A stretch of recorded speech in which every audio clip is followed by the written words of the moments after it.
This meeting is now being recorded. Okay, thank you. Are we still waiting for Councillor Lamb, or did I miss him? Oh, I haven't heard. He's not on my list as having called in yet. Well, we'll give him a minute or so.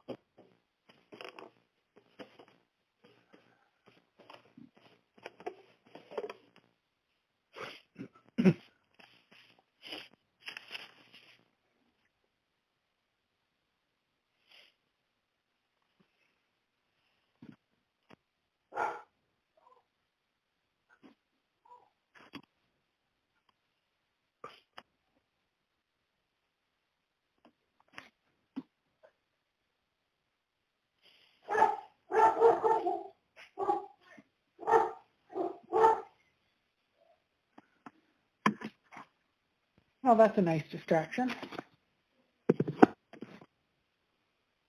What, dogs barking? Can you hear that? I can, yeah. Sounds like a happy bird. I said, no, there's stirred up about something. I don't know what, but I should mute my phone, of course, but if I do that, it's a little difficult to chair the meeting and mute my phone at the same time, so. Joining the meeting. Councillor Lamb. Good evening, Councillor Lamb. Good evening, Mayor Comrie. Sorry, I'm 2 minutes late. That's all right. We can start the meeting. I will call it to order and welcome everyone. We have all of our councillors on the line already. Councillor Joe Lamb, Councillor Beth Gorham-Matthews, Councillor Joe McEwen, Councillor Brian Woods, and myself, Mayor Comrie. We have in addition the following members of our municipal staff: Michelle Henry, our CAO clerk; Bob Whitman, our fire chief; Patricia Allen, our treasurer; Judy Mintz, our deputy clerk; and Tyler Irwin, our chief building official. And in addition, we have John Jackson, our planner, and Scott Nash. Have I missed anyone?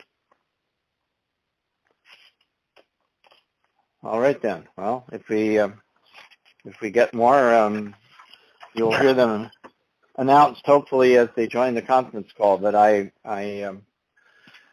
thank you all for being with us this evening. Let's get started. Welcome, Scott. You're the only one not on the municipal payroll. Thank you. So let's get started with a pecuniary interest, if any, from any of the councillors.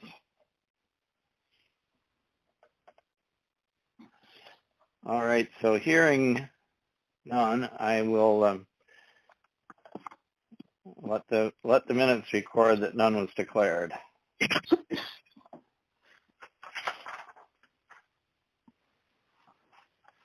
Could I get a motion then to approve the agenda, please? And circulated. I'll move, Councillor McEwen. Councillor McEwen moves, and did I hear Councillor Gorham-Matthews? Yes, thank you. All right, that's moved and seconded. Any discussion about the agenda? Mr. Mayor, Councillor McEwen. Go ahead. Yes, I'm wondering if, our planner, Mr. Jackson, is present, if he could give us a brief update when the time comes on the MTO situation with Margaret Daly Plouffe. And secondly, when we get down to the consent agenda, I'd like to have a very brief discussion on number 1 on the unfinished business section. Thank you. All right. Thank you. We can do both of those, and please remind me if we so we don't have John Jackson leave us before before you get a chance to answer your question at the end of the planning items. Anything else on the agenda? If not, can I assume then that it's that you're in agreement with it? Okay, thank you. Agenda is approved. We have no presentations and delegations, so we can move into committee of the whole to hear this report and to have some discussion without a motion on the floor in regards to these housekeeping, so-called housekeeping amendments to the zoning bylaw. Could I get a motion to move into committee of the whole, please? I'll make the motion, Councillor Lamb. Thank you, and seconded by? I'll second, Councillor Woods. Thank you, Councillor Woods. Any discussion? Any objection? Okay, I'll declare that carried, and we are in committee of the whole. And with that, I will turn the podium over, if you will, to John Jackson to talk about his report, or introduce his report. Oh, thank you, Your Worship, members of council. Can I be heard? I can hear you. Okay, good. I'm getting old enough that I don't trust technology, but I should. But anyway, what we do as municipal keepers of our legislation is track needed matters of change from time to time. So perhaps more a product of the local municipal staff, including administration like Tyler, Paula, and Michelle. From time to time, we find the need to make adjustments to the bylaw because we find as we work through them and interpret them, there are some pitfalls. And so this is now a list of items that I like to refer to as housekeeping matters, none of which will have a huge impact or they should not be controversial. So we've listed them in a bylaw amendment that we would like to receive council's instructions to hold the necessary statutory public meeting at the first available opportunity. There has to be a 20-day notice period where we usually put an ad in the newspaper as well as on the website and circulate the required agencies for a public meeting, likely early December at this point in the year 2020. I think that the matters are relatively straightforward, but would welcome questions, and I'm sure that with either myself, Tyler, or Michelle, we would try to respond to any of those questions. So I think it's a simple matter, Your Worship, but I'll wait to see what kind of questions evolve. Okay, thank you very much. And as you've heard from John Jackson, this is the first step of a process which would involve another meeting. We don't have to pass a motion this evening, but if after the discussion and after we come out of committee of the whole, council feels it's appropriate, we could pass a motion directing staff to schedule a special meeting of the public to have, to discuss these again or raise these again publicly. And then based on that, there might be some further changes. And finally, it would come back to council for the amendments to be passed. And of course, there can be, if you identify things that need to be or ought to be changed tonight, then we can get that into the works. So I will at this point open the floor for discussion from anybody else on the call. with questions about these changes. There, you have them all in front of you. I believe there are, I guess, we don't know. eight different things, Yeah. and I don't. Unless if you have questions about them, by all means, but I don't see the need for us to go over them because you have them in front of me. Go ahead, please. Yeah, Councillor Lamb. It's a bit hard to put into context because we don't have the zoning bylaw attached to it. We kind of have, what people want to do or what Mr. Jackson wants to do, and then a motion. So, but anyway, having said that, it begs the question, and some of them may be academic, but under number 2, sauna, I know when we talk about saunas, oftentimes we talk about gazebos also, and there may be something else, decks in there, I don't know, but in terms of section 3.58, it says sauna, and I guess we're trying to clarify it has to be 10 feet from the side lot line, which or the front and rear yards. I don't know about the side, but put Mr. Jackson, would you put it in context in some way? What about the rear?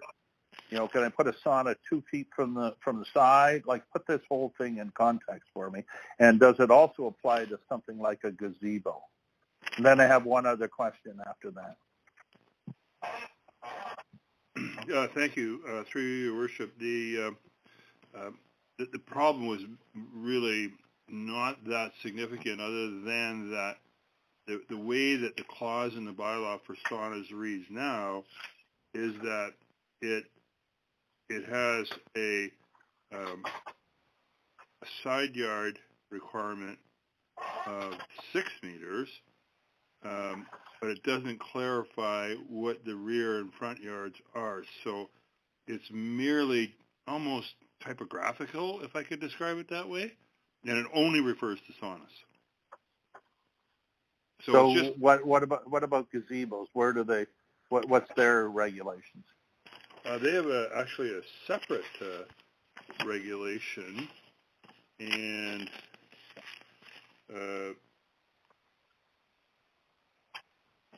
it can be required actually up to 24 square meters of floor area and 4 meters, and it may be located in the front yard, subject to the side yards, which I'm presuming would be 3 yards. So it's an apples and oranges thing. So what we spotted so you can put a gazebo 3 yards, I heard you say, or 3 meters. 3 meters, 10 feet from the side yard, but it can actually be located right up to the water's edge. Okay. Well, I'm not sure I completely understand it, but if that's what you want us to do, I think everything in terms of front and rear setback should be, 3 meters. And I guess gazebos or saunas or whatever should also be 10 feet back from the side yard, which is what like a shed should be, right? So everything, I take it by doing this, everything will kind of be set in stone that it's, at least 3 meters back or something. Consistent, and the only thing if I could qualify it, is that it was missing some instruction in terms of the zoning content. So it was just a way to clarify more than it was to actually create a new provision. It was something that was missing, Councillor Lamb. Yeah. Okay. Well, again, I find the report a little bit confusing, and maybe I'm the only one. But again, if I had the zoning bylaw, which I guess I could have gotten, but anyway, I don't have the zoning bylaw in front of me, so I'm trying to put everything in context, and that's fair. It's kind of difficult. So my second and last question is on section 5, sleeping cabins. Earlier, you talk about bunkies, and then suddenly we're talking about sleeping cabins, and one cabin is permitted. So I don't know why we call it sleeping cabins in one area, then we want to get rid of bunkies in another area, and, I guess we want to put a sleeping cabin. So I guess we want to change everything to sleeping cabins. Is that right? Yeah, that's right. Again, it's more of just a technical problem in the wording. We've got both defined in the bylaw, and it just creates some confusion. So we thought, well, let's just have sleeping cabins. They're virtually interchangeable, but it was just there was some confusion, and then the clause had this plurality to it, so it gave the implication that you would allow more than one, but that we don't believe that was the intent of the bylaw. So I guess my academic question is, I know we have certain areas that you can have, like I think the minimum on small lots is like 3,200 square feet. So what's the significance, and I'm not saying there isn't one, but what's the significance of if someone wanted to put 2 bunkies on their property? Why are we limiting it to say, oh, you should only have 1? What's the rationale behind it?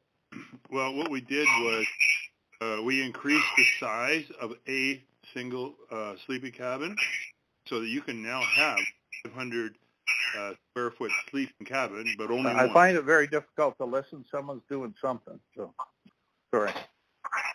So what you could have is 1 sleeping cabin up to 50 square meters, which is a little over 500 feet. And so this is consistent with kind of the general approach to sleeping cabin allowances in municipalities. But I'm not saying it's not general in municipalities. What's the rationale behind it? That's my question. Well, the way it was formerly worded is that it looked like you could have more than one without really any limitation. And so this again falls into more of a, I'm going to say, Asian kind of, so that when we interpret the bylaw, are other people having a difficult time listening? Yeah, can I interject? I think somebody has a microphone open.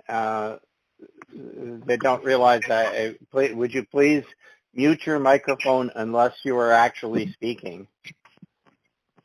Because we're picking up background noise from somewhere. Thank you. Thank you. Someone did it. Great. Thank you. So Okay. Then back to the rationale. Sorry.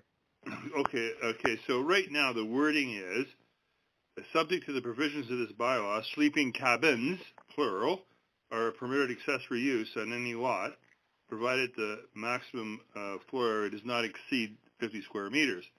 When you read that, someone might say, oh, I can have an unlimited number of sleeping cabins. But no, the intent was you can have 1, and it can be up to 50 square meters. So it's, again, more almost just typographical in terms of its intent and purpose. But do we limit the number? Cabin, but do we limit the number of bedrooms in a single dwelling home? No. So why are we limiting the number of? I'm asking these academically a bit, and I guess the answer really is an overload on the septic system. But I don't want to overgovern the population by saying, oh, you can only have 1 bunkie. I call a bunkie. I don't know anyone who has 2 bunkies. But if a person had a big property and wanted to have 2 bunkies, instead of extending their cottage and having 5 bedrooms, I guess I'm not a believer in over-governing. So I'll go along with this. Well, if I could respond, the intent of allowing a sleeping cabin, and I don't, the last go around, I'm not sure if you recall, we increased size of a single sleeping cabin to 50 square meters, which, by the way, is pretty generous in terms of its footprint. But the whole idea is that it remains as an accessory or ancillary or incidental use to the main dwelling on a property, so that if you wanted to consider more sleeping quarters on a single residential property, you'd have to have it dealt with site-specifically, either through a variance or a site-specific bylaw. but I think Okay, and I don't have a big problem. And sorry for dominating this a little bit, but why do we call it one cabin or cabins in section 3.65, and earlier we call it a sleeping quarters? Like, why don't we isn't a cabin a sleeping quarter? Like, why have we got two definitions? Like, we're trying to get rid of the definition of a bunkie. Why aren't we getting rid of one more, being a sleeping cabin? What's the difference between a sleeping cabin and a whatever it was called before? Well, I guess that's called sleeping cabin too. Bunkie, yeah. Well, I guess, okay, we're getting rid of bunkie and everything's going to be. Why don't we call this one in 3.65 one sleeping cabin so that we're consistent? That's my question. Instead of just cabin. And that's the intent. It's going to be one sleeping cabin. But okay. All right. So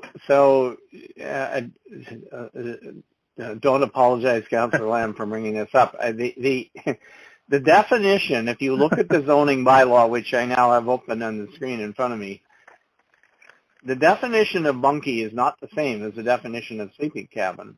The definition of bunkie says, I mean, they both say a building for overnight accommodation accessory to a single detached dwelling, which contains no cooking facilities, but bunkie says, and is greater than 10 square meters in floor area. And sleeping cabin doesn't say anything about the size of it. So the limit, Your Worship, the maximum size. Where does it say the max? Where does it say? Well, it doesn't say that in the definition, I guess, is the issue. The bunkie,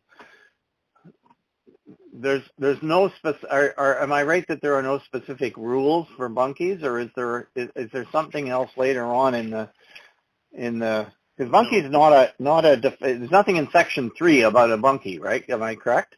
That's correct, and that's one of the confusing parts of it. So we're just eliminating it, and But, we're only doing a sleeping cabin. But I guess what I thought was that bunkie, now mind you, 10 square meters in floor area. Well, it has to be greater, though. I mean, I guess people, what I'm concerned is that people will think they're going to build a bunkie, and they're going to make the bunkie smaller than 10 feet, the footprint of it smaller than 10 feet square. And they're then going to say, I don't need a building permit for this. I can put up 27 of them if I want. And whether you call them a bunkie or not, I don't know whether you're accomplishing what you're really intending. Well, actually, that's a very good point. Perhaps then in the definition, and maybe I could ask Tyler to weigh in on this, but the whole notion was that you want to regulate where people habitate, and if it's more than 10 square meters, they need a building permit. That's the key. So maybe going forward, we should find sleeping cabin is something greater than 10 or than 50. Well, that was kind of where I was going. I wondered if you really meant the definition that is beside bunkie in the current bylaw to belong to sleeping cabin. But I mean, I guess. Well, anyway, I'm. No, good point, Your Worship. We're into the unintended consequences here. That's all. I wonder, not to put you on the spot, Tyler, but do you have a comment on this? Sure. Hi, everybody. So through you, Mr. Mayor. So, yeah, I think if we did get rid of the word bunkie and just kept the definition of sleep cabin, and like John said, we could regulate it between those two numbers of it must be over 10 square meters or less than 50 square meters, and I think that would be fine, because the main thing from a building point of view is we want to make sure there's a smoke detector and that sort of thing in there. And if people are building them under that size, then we have no way of governing that as long as they meet their setbacks and that from the property lines. So I think that would take care of it if we just amended that wording and still deleted the word bunkie.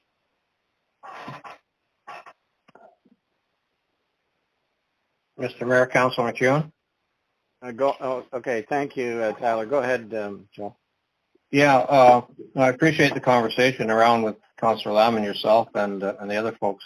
When I compared the two, the sleeping cabin and the bunkie in the bylaw, the sleeping cabin seemed to be a little bit more or less specific because of the 10 square meter minimum, which is probably covered off further in the bylaw for building. The other thing I wondered about was there's no mention of height, like a single story, for instance, like a sauna, for instance. It can only be by definition a single story high. I believe it's 4 meters or something maximum height. Is height maybe not a consideration? And then second to that, when I saw the 10 square meter minimum, of course, that's the max you can do for a cabin or a shed or whatever you want to do without a building permit. And I know there are some issues around where people have gone on a footprint of 10 square meters and then they put a second story on it. I hope we're not missing something here by opening it up for almost free range here on sleeping cabin. But I appreciate the change from getting rid of the name bunkie when it's basically the same thing with the sleeping cabin. But anyway, those are my comments. If I could comment, Your Worship, I think Tyler can confirm. I think the maximum height 5 meters, Tyler, for a cabin. Yeah, it's yeah. So if it's under the accessory building height, depending on the zone, then I believe I don't remember the metric off the top of my head, but the imperial measurement was like 16'5", so I think that's around 5 meters, right around there. And unless it's on the top, like say the loft floor of a garage, we do allow them like a story and a half, and then the sleep cabin still has to be under that 50 square feet of gross floor area, or however it's worded. So, and then also to respond to Joe McEwen, yeah, we can still. That's a good question about the 10 square meters. We can still apply the Building Code Act to that as well, because it applies either to a floor, roof, or wall, or any one of them. So I believe that 108 square feet would say, just as an example, be like a 108 square foot shed. It doesn't allow for second story and that sort of thing. And if somebody was to do that, we could still police it under the zoning bylaw as well. So I think we'd be able to take care of that, no problem. Really, Councillor Lamb, I'm a little surprised by that. And I'm sure you're right, but just go to the cottage show and see how many people have 100 square foot main floor building with a second story with kind of sleeping quarters, and they sell it as you don't need a building permit. So are you saying, Tyler, that people who build 100 square foot, they're 10 feet back from the property line or whatever the setback is, that they need a building permit, or they can do it? Like, I'm now getting confused. So I go up by 100 square foot on the main floor, and I build a second story, which is under, the 16'5" or whatever, and I need a building permit, or I don't? Through you, Mr. Mayor, yeah, so you'd have to have a permit for that. And also they wouldn't be able to have a second story on that, because it wouldn't, like, our measurements taken to the midspan of roof. So if it was 2 stories, they wouldn't meet our bylaw per se. But the other thing is, at that point, if they did add another story, there'd be things like there'd have to be stairs or a ladder, that sort of thing. So there is stuff that would apply to the building code.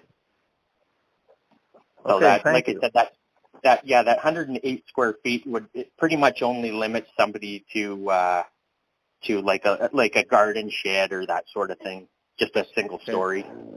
Yeah, thank you for clarifying that. Yep, you're welcome.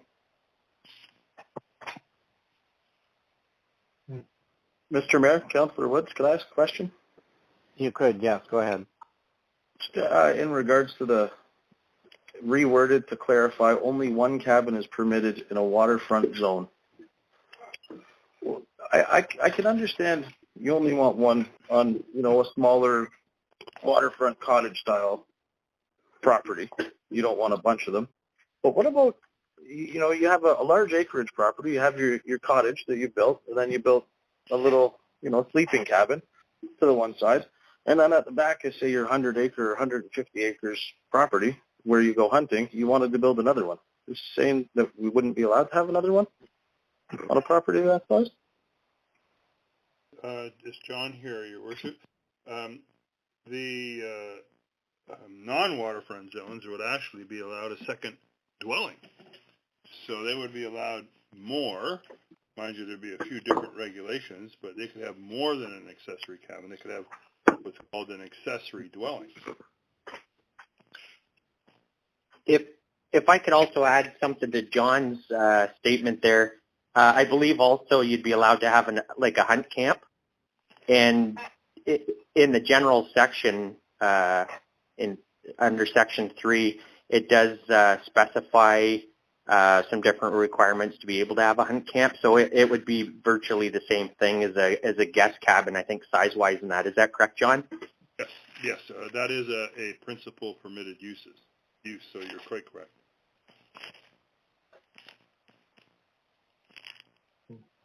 Okay, are there quick? Go ahead. I just had one quick one. Number 6, we were going to write in rural zone, rural industrial, and rural residential for a seasonal dwelling.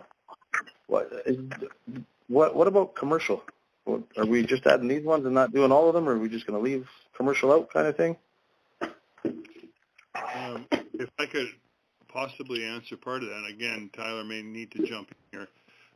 This was simply to give contractors and homeowners the flexibility to use a lesser standard, whereas if you are building a year-round dwelling, which most people do, the building code triggers quite a few energy kind of conservation costs that many are in fact using.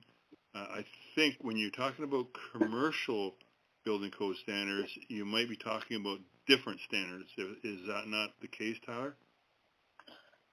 Yeah, so I think when we were discussing this, anyways, what we do get is a lot of questions related to zoning and purchasing properties and that, and what one can build. And one thing we were running into is in the rural or the rural residential zones, the wording on that in that specific zone just said, I think it just says single-family dwelling. Whereas if you look in the waterfront zone, it specifies seasonal dwelling or single-family dwelling. So basically, we were just asking for some clarification on that or to add those words. And then that way it would permit a bit more flexibility.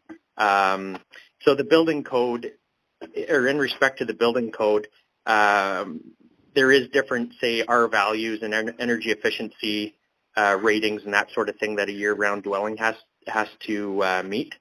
And but like John said, generally now most people are building their seasonal dwellings to that standard for the most part, and that.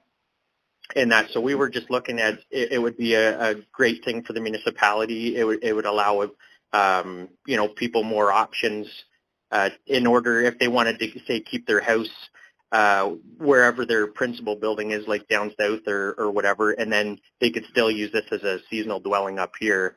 So that's kind of where our thoughts came on that. So if the property was zoned as commercial, though, you wouldn't be allowed to? I don't have the zoning bylaw right in front of me. Sorry, so I'm not sure what all the permitted uses were for the commercial part of it.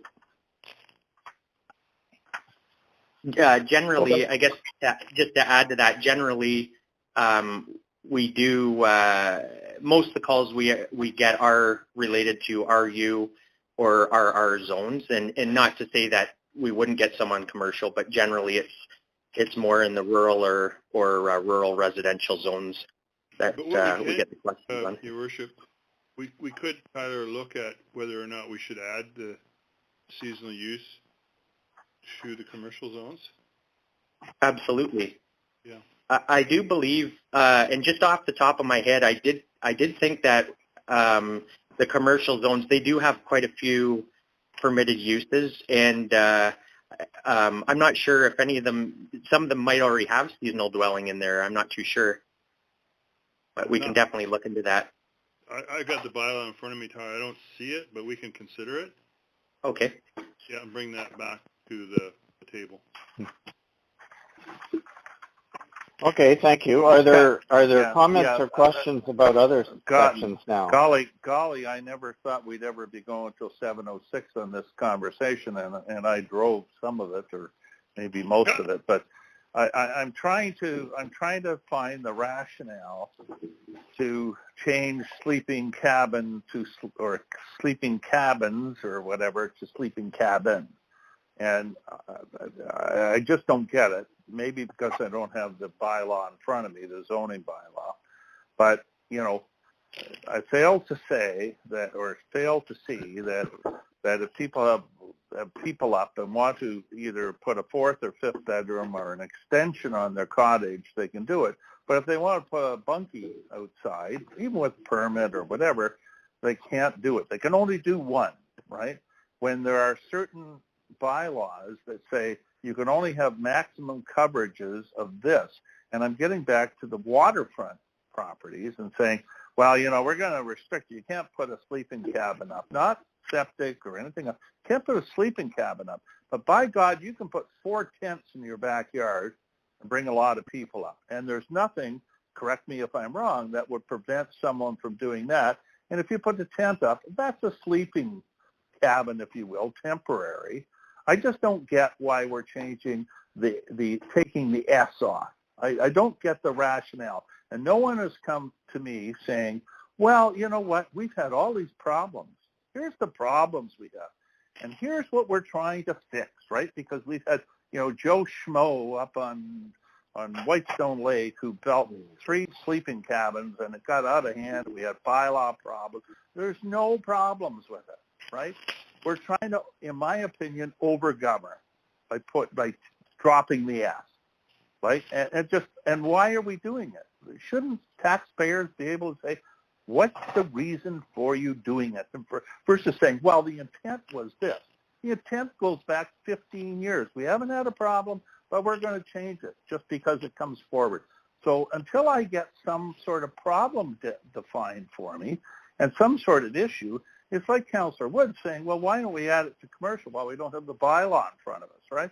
Like, I mean, we need to you know, in my opinion, you know, have some rationale behind this. So at this point, until I get more information, I'm not prepared to drop the S because I don't see any problem with it. If someone wanted 2 110-foot bunkies in the backyard versus spending $40,000 extending their cottage to put 2 bedrooms in, right? Like, anyway, that's my feeling on it.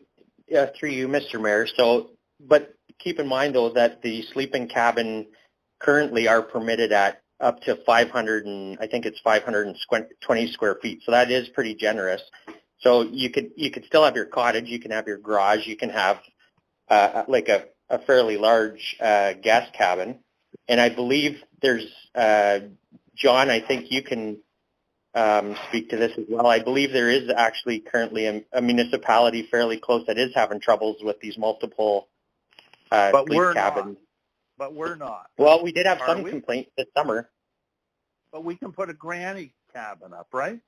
You put a granny suite in your backyard with 2 or 3 bedrooms for 15 years, and that's okay, right? There's a little bit, if I could interject there, Your Worship, a little bit more involved in granny suites, particularly on the water. But one of the, just by way of contrasting, the archipelago has the allowance for 3 50 square meter cabins, and they are struggling large because that's too generous. And my sense was that where a sleeping cabin is clearly an ancillary use, incidental to a dwelling or cottage, unlimited number of them perhaps may be abused or not be accessories. So we were just trying to follow through in terms of what the logic was here. And one good-sized sleeping cabin is, I think, a fairly good approach. But we can list that back on the discussion for multiple sleeping cabins, but we think that's where it got confusing. Okay, Mr. well, Mayor, can I comment? yes, go ahead. Councilor McEwen. Yeah. Yes. When I read this, I thought of the same things that Councilor Lamb's coming up with, and it just seems that multiples can be a potential issue. And it came to mind that with more and more people coming into the area through rentals and all those sorts of deals, maybe we shouldn't get in any big rush to actually put a ceiling on this, and maybe a bit more info from our neighboring municipalities might help a little bit on influence this. But right at this point, I'd be more inclined to go with a larger sleeping cabin and one of. But more info probably would help. Thank you. Okay. Well, it sounds like we have there is some lack of clarity here around what it is exactly that we're trying to accomplish, and I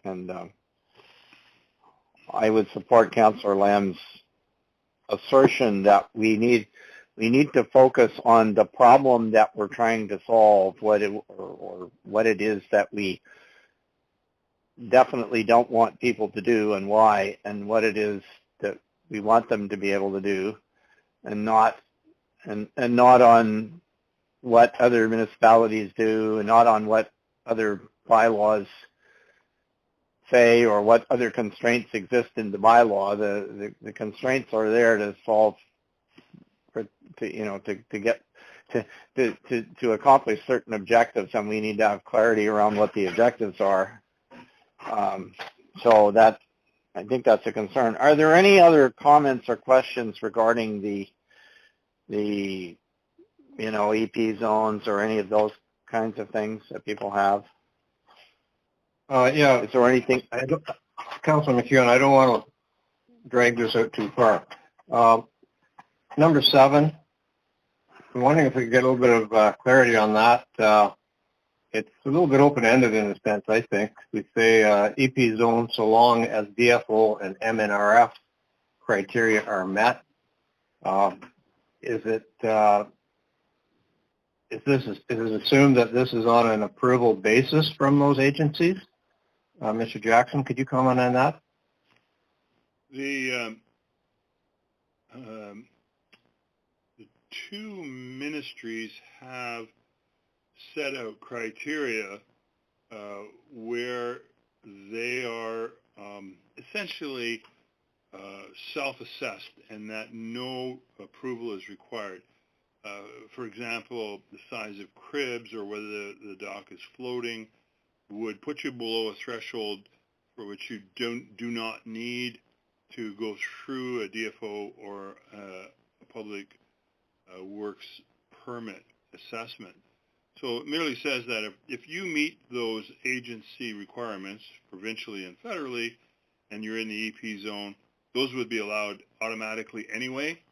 So it's a way simply to align our criteria with those agencies that deal with those specifics.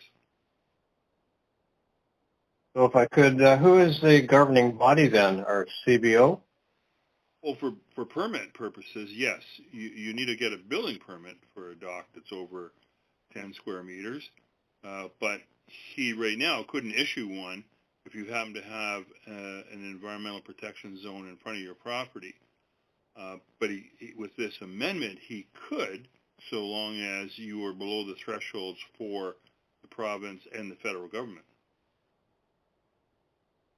Well, considering what we've made people go through in the past, it almost seems like we may be moving backwards a little bit in my mind. EP zones are EP zones, and they are. But what these agencies have determined is that the risks are not so significant that they're concerned about them if they're floating docks, for example, and there's some habitat around. It's only when they become significant, and those criteria they've established. So it's kind of a way of us becoming more consistent with those senior levels of government on the issue of docks. so is there written criteria that we should have to gain a full understanding of it? Yeah, I think I tried to supply some of that, but there are criteria that they have. Now they change from time to time as the pendulum swings, but right now it's generally if you're floating and you're under 15 square meters of crib area on the bed of the water body, they will consider that as a non-risk to the feature, the habitat feature.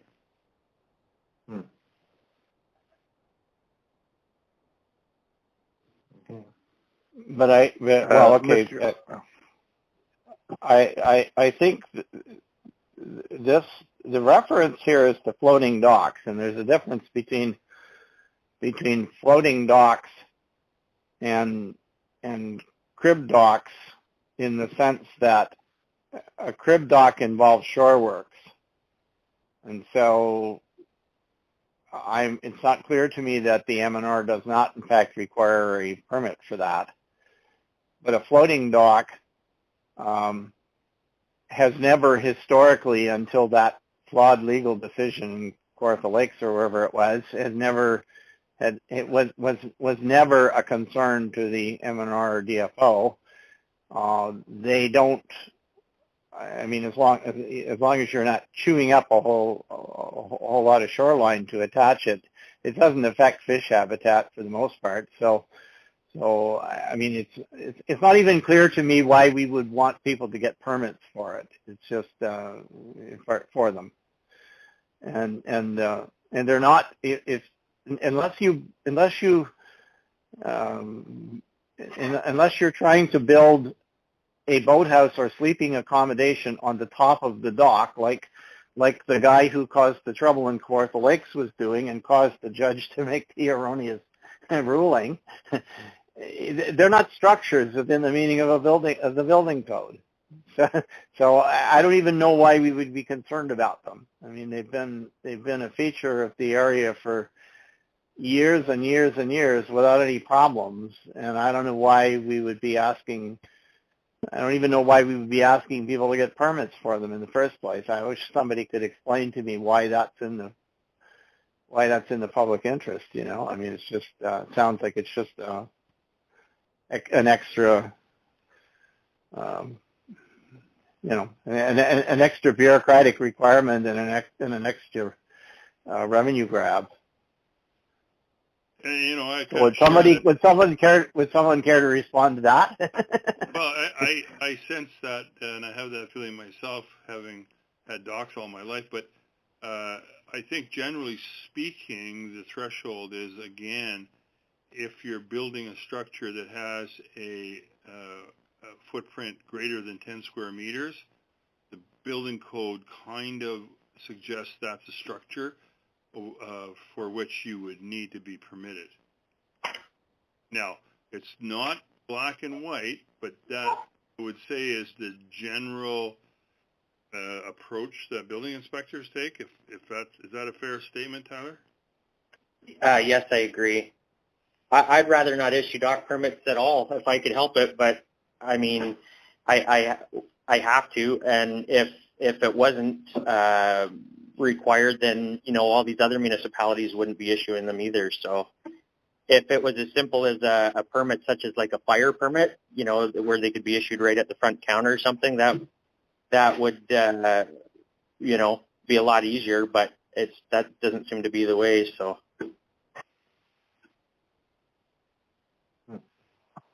Councillor Lamb, of course, there are other restrictions in terms of how far you can go out into the lake and widths in terms of your the width of your property and that kind of stuff. So it isn't just I'd hate to see getting rid of permits altogether unless you get rid of all those other restrictions. So, it's not just the idea of getting rid of. If you got rid of permits for docks, I'm afraid that within 2 years, in my opinion, you'd have all kinds of docks issues of people coming forward with what they call abuses. But anyway, I may be wrong. Well, I guess I'm not necessarily advocating that you get rid of permits entirely, but I think you should. I think what we should be looking at is what are the conditions where a permit is required based on the likelihood that you're causing some harm to or some inconvenience to somebody else. So you could in theory say this is and I think it's important to separate floating docks from other types of structures involving shore works. Which I'm not clear, and without going back and looking at all the details that are written in Section 3 and so on of the bylaw, I'm not in a position to answer that right now. But I think you need to make that distinction, and then you need to say, well, okay, what are the things that would cause you a problem? Well, if the dock is too big, if the dock has a structure built on top of it, I'm talking about floating dock again now, because that's the reference in this amendment is to floating docks. It doesn't say anything about any other kinds of docks. So floating docks, if there's something built on top of it, yeah, that makes it a structure, and that, in my mind, brings it under the Building Code Act. If it's too big, if it's too close to a projection of a property line that it interferes with somebody else's property, if the channel that it's in is too narrow and it's an obstruction of if it could be an obstruction to navigation, permit required. And there might be and you might see those might be situations where you would say, sorry, you can't put a dock there at all, period. And I suppose there could be some kind of environmental protection situation that we'd even say, sorry, that area is not appropriate for a dock, even for a floating dock. I don't know. I mean, I'm not an expert on this, but it seems to me what we should do is we should have the conditions under which it's problematic to have a floating dock, and then the rest of it should be, yeah, you can put it there, and there should be a minimum amount of it should be a minimum amount of red tape and delays. I mean, the problem that we've had right now is that somebody sees EP zone on a map, and then they say, well, you got to go get permission from the MNRF and DFO, and of course they don't even want to get involved in that kind of stuff, so you'll never get one. And yes, other municipalities are telling people they have to do it, and the people give up, and because they can never get a response, because those ministries tried everything those agencies tried everything in their power to get out of the dock business, and unless we have the ability to say, oh no, that doesn't matter, you could do it if you want, unless we become the decision-making body, then I don't think we should be referring to DFO and MNRF, right? Because it's not clear to me what they are presumably not going to be in the approval process on if we go forward with this. In fact, that's the objective of this, I think, is that we don't. So I don't know. Anyway, there seemed to be some controversy around some of these things. Can I ask you, councillors, because we're an hour into the meeting already, what do you want to do with this? Do you want to refer it to the authors for further discussion and try to come up with something? Are we ready to schedule a public meeting over this, or do we want to get some to have some further offline discussion and bring something else back? What's your pleasure? Mr. Mayor, Councilor McEwen? Yes. I sensed that there have been several questions and certain criteria not really covered here, and Section 7, which we just looked at, is a good example. I think there is criteria to put in place if we're going to just, say you do not need a permit for a certain EP area for a floating dock. I think there's more to it than meets the eye in some of these.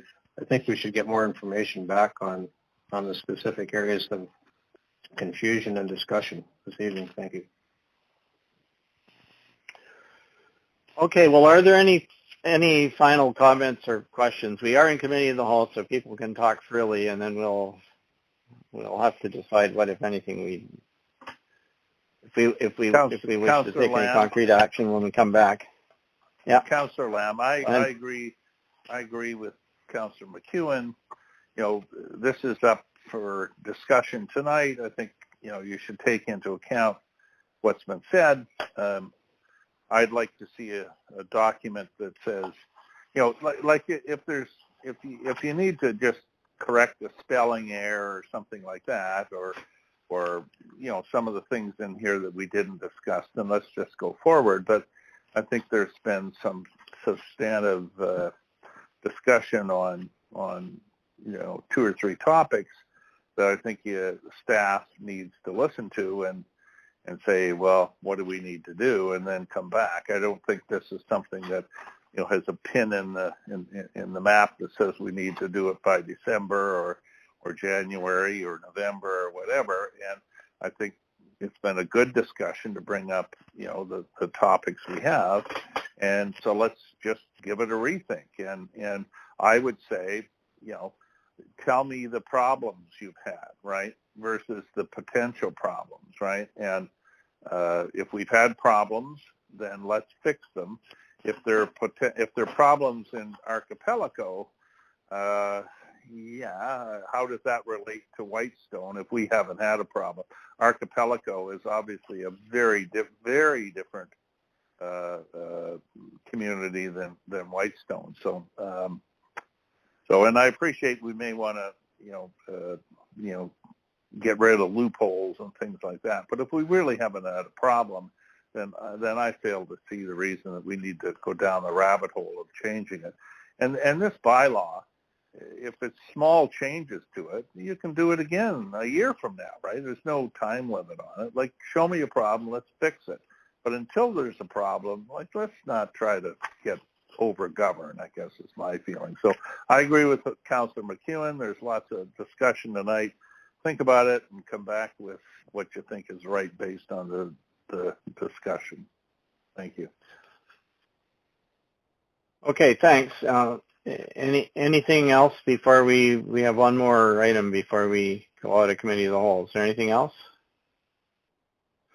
Okay, there was the question that Councillor McEwen wanted to ask John Jackson before we go back into regular session, and I assume he goes. He will. He may drop off the call at that point. Okay, thank you, Your Worship. The issue was what the response was from MTO regarding its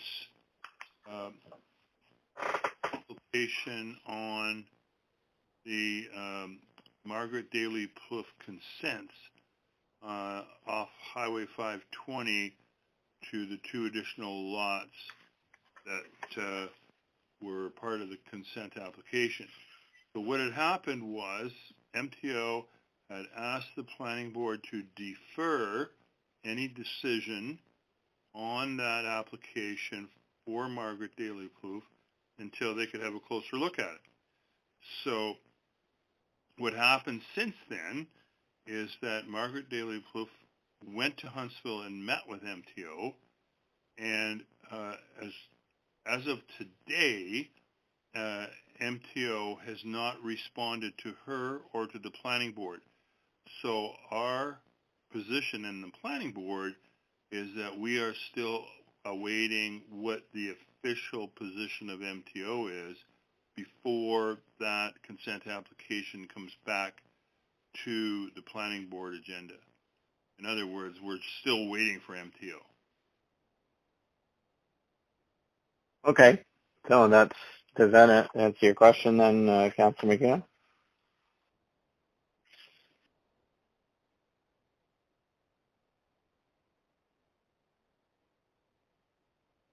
Councillor McKeon, are you still there?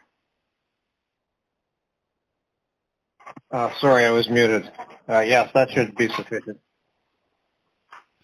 So just to confirm, Your Worship, it may or may not be on October's planning board. It depends on whether MTO gives us their concerns or clearances with respect to the application. Okay, thank you. I was just curious. I know it's a time-sensitive situation for the applicant because of what she's looking at in terms of construction and et cetera. So I was just curious. Thank you. Okay, I'll be excused, Your Worship. Yeah, you may. Thank you. Thanks, John. Okay. Leaving the meeting. Can we? John Jackson. Can we then get a motion to return to regular session, please?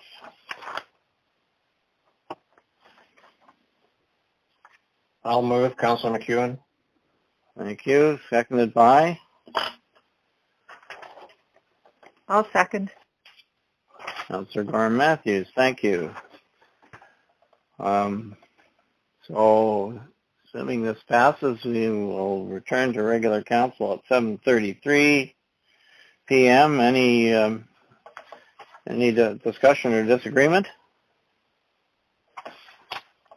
All right, I'll assume that motion is carried then, and we're back in regular session. I don't know if we need a motion. I was prepared to ask for a mover that we direct staff to schedule a public meeting, but since I don't think we're quite ready to do that by the sound of things, so can we simply take it that well, here, let's do this so we have something on the record. Can I get a mover for the following? That the Council of the Municipality of Whitestone does hereby receive the report from John Jackson, Municipal Planner, in respect of proposed housekeeping zoning bylaw amendments for information, and further that the report be referred back to staff for further to staff and Mr. Jackson for further refinement to reflect, further review to reflect the discussion, something like that. Could I get a mover for that motion, please? I'll make that motion, Councillor Lamb. Thank you. Seconded by? I'll second, Councillor McEwen. All right. Any discussion? Any objection to the motion? All right, that motion is carried. Well, we have something on the record anyway for our hour's work, right? We have no public meetings this evening, but we do have a consent agenda. And in the consent agenda, we have our regular council, minutes of our regular council meeting of October 5th, 2020. And we have unfinished business listed on page 3. Leaving the meeting. And Michelle Hendry. and Michelle left the we, meeting? it sounds like it. I'm not sure if that's what she intended, but hopefully she'll be back soon. Anyway, we do have those items, and then Councillor McEwen has asked for a discussion of one or more of the items after, but that can come up under matters arising. So can I get a mover and seconder for the consent agenda, please? I'll move. Councillor Wood. Councillor Woods moved. I'll second Councillor Lamb. Seconded by Councillor Lamb. That the Council of the Municipality of Whitestone does hereby receive Joining and the or meeting. approve the items Michelle Hendry. contained in the consent agenda dated October 19th, 2020. Is there any disagreement with that motion?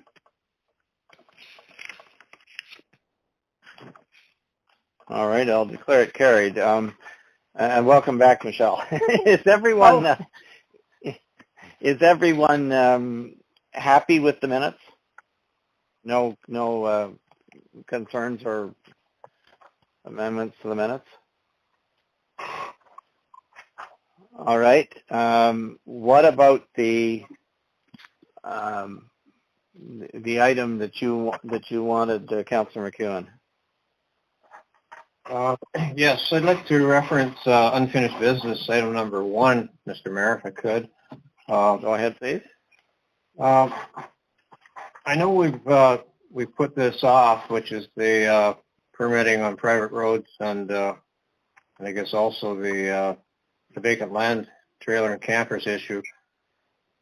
I'm just curious, and I'm wondering if we shouldn't bring the activation date a little bit forward before February-March meeting, giving our CAO and Mr. Jackson, our planner, some time to start preparing and to get the information ready to put out to folks.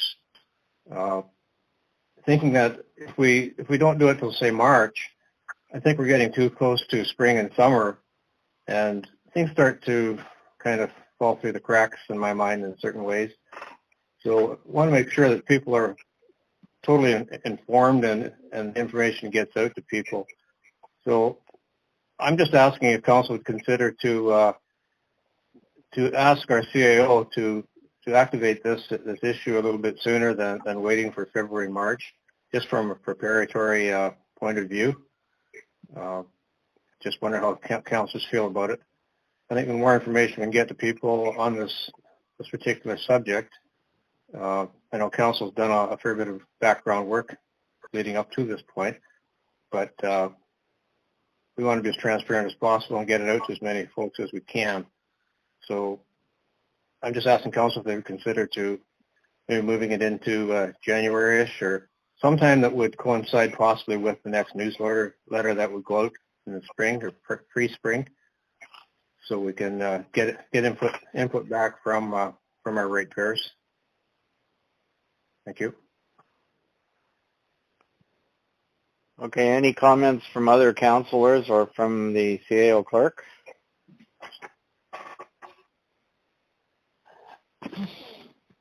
Well, I can weigh in, Mr. Mayor. I did speak with Councillor McEwen about this today, and we were just really talking about how this information gets out to the public, and how it should be captured in newsletters, and then of course the timing of the newsletter is an important piece. So if we have a February newsletter, that means that the newsletter is pretty much finalized by the end of January, because it gets the final edit, goes to print, and it goes in the mail.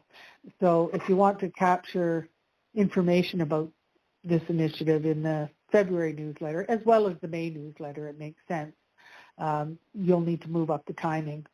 And the timing was based on the council direction of June 15th, where our council said bring it back on February or March 2021. So if we bring it to council at the I think it's the January 18th meeting, it's our only meeting in January, then whatever council decides to do can make it into the February newsletter, if that's council's wish.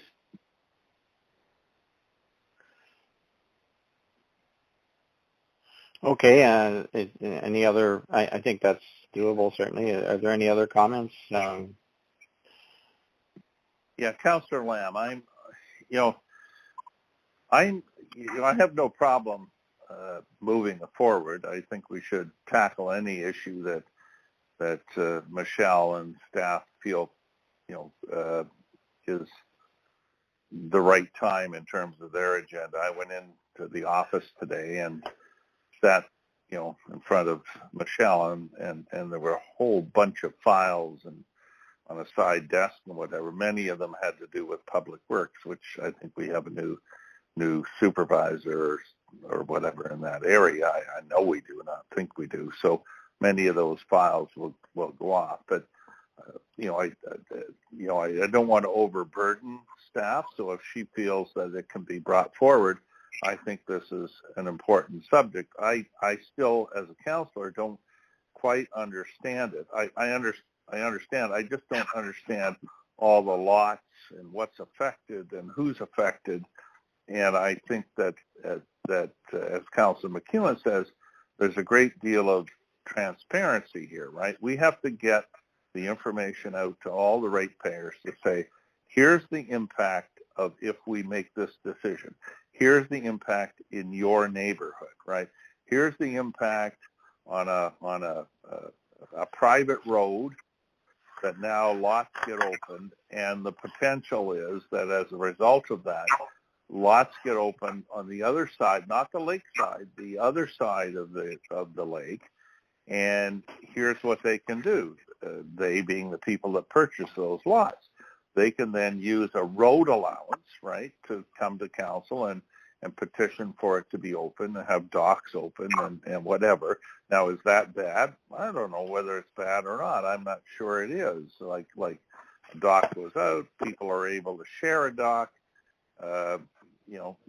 There's more people on the lake, but is that the end game? I don't know. Like, we get a heck of a lot more tax revenue, right, from all those places. So my mind is completely open to all those things, but I think we need to, as any big decision, put this out to our citizens to say, here's what we're debating.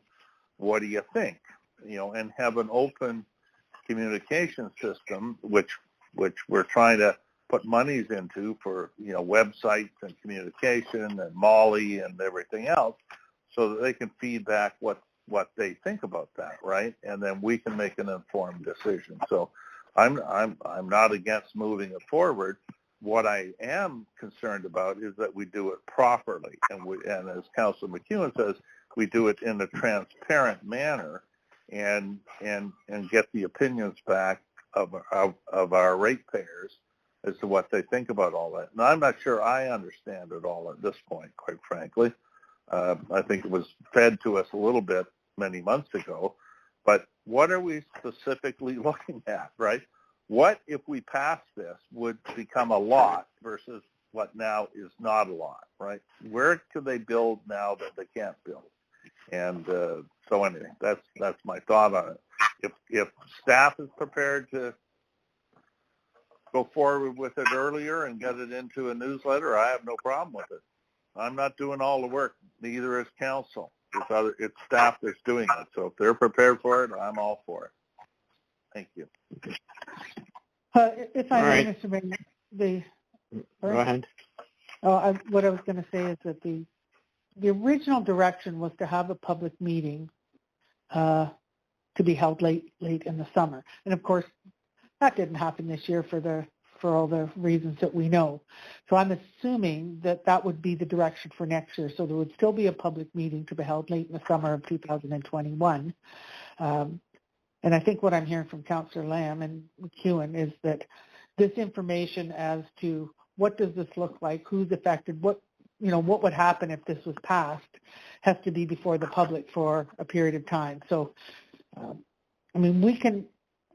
I'm sure we can get a report from John Jackson for January with all that criteria that's been requested, and whether it hits the February newsletter or not. There's still ways to get this information out to the public, whether it's through Facebook, through our website, through a mail out. And if the meeting is still going to be at the end of the summer, which was the direction from last year, it still leaves lots of time to let people investigate what this looks like.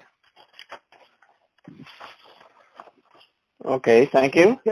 It's not necessarily a lot of work on my part. It's certainly John Jackson and our planning assistants with me were helping them in behind the scenes and getting schedules in place. But I don't see any reason why it couldn't come to the January 18th meeting for at least further discussion, and then maybe you'll need more information at that point. Okay, thank you for that. Are there any other items that you want to raise under matters arising from consent agenda? Okay, if not, we have accounts payable next on the agenda. Can I get a motion to approve accounts payable in the amount of $431,533.92 and payroll in the amount of $29,111.99 for payment? Mover and seconder, please.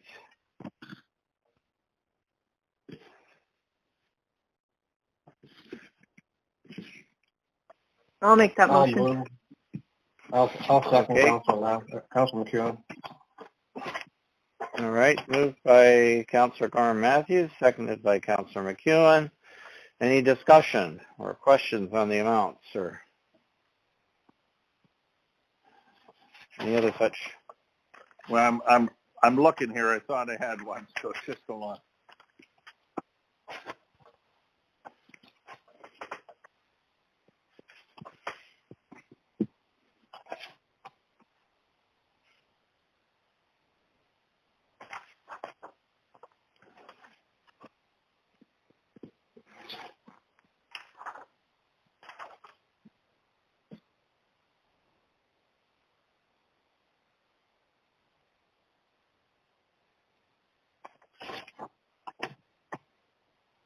Anybody else have anything? Well, Councillor Lamb is looking for his. Sorry, I was on mute. I'm sorry. I try to mute and I get confused sometimes. 35403, wireless personnel, cell phone David. David is our new roads and facilities superintendent, or excuse me for the wrong title. $493. I take it we bought his cell phone or bought a cell phone for him versus going on a plan? Yes, thank you. Yes, the cell phone that the previous road superintendent had was a little beat up, as sometimes happens when you're someone that works outside all the time. So yeah, we ordered David a new cell phone, and because we have because it was due for an upgrade, we got him a really good cell phone, something that's a little bit bigger than the previous one, and something that he's comfortable using. So yeah, it's a brand new cell phone. But he fits into our then cell phone plan. Like we buy it, and then what do we pay a month for a cell phone? Like I know what I pay, and these companies will rip you off like mad. whether it be Bell or whatever. And I know I've discovered in our condo that we were paying like $70 a month for a phone down in the basement that, you know, they're never going to come and say, this is a useless phone, right? Like, so what does David go into now that we bought his phone? Does he go into our system? Or Yeah, what system does he go into? Yeah, so we have a plan, and we're with Bell, and he fits into that plan. I'm just looking to see if we paid that any of those accounts this time around. I'm not seeing a Bell account, but that charge you see is a one-time charge. Obviously, it pays for the hardware, and then he's on the same plan that our former road superintendent was on. So there's probably unlimited data, unlimited long distance. I don't know the nature of the beast right now, but we have in the past looked at the plans just to make sure that they in fact are what we need to use. This particular cell phone does a lot of picture taking and a lot of texting to staff, so it's probably at a higher level in terms of what it costs, but I just don't have it in front of me. Yeah, and I appreciate that staff is probably going to make the right decisions in a lot of this stuff. But, you know, I remember, and I'm sure other people on council maybe not, but as a senior member, I guess I remember entering into a contract on long distance and cell phones and data and a bunch of stuff with some company that came in and smooth talked us and said, we're going to save you X amount on your long distance charges and all that. And we signed up and whatever, but of course we never come back to it. So I guess my request is that at some point, staff look back at that long distance plan, whatever it was that we entered into, but it promised us all kinds of savings, and make sure that that's still relevant, right? I mean, we have phones, we have cell phones. Today's world is more cell phones than they are landlines and stuff. But, you know, are we still into a contract with these people, whoever they were, and are they delivering or are they not? And if not, what are we going to do? So I just want to, again, put on the list that we're doing the right thing in terms of cell phones, because there's a bunch of people in our staff that have cell phones that we're paying for, and is there a better way, I guess, is my question. So thank you. Okay, thank you. Are there other comments or questions about the payables?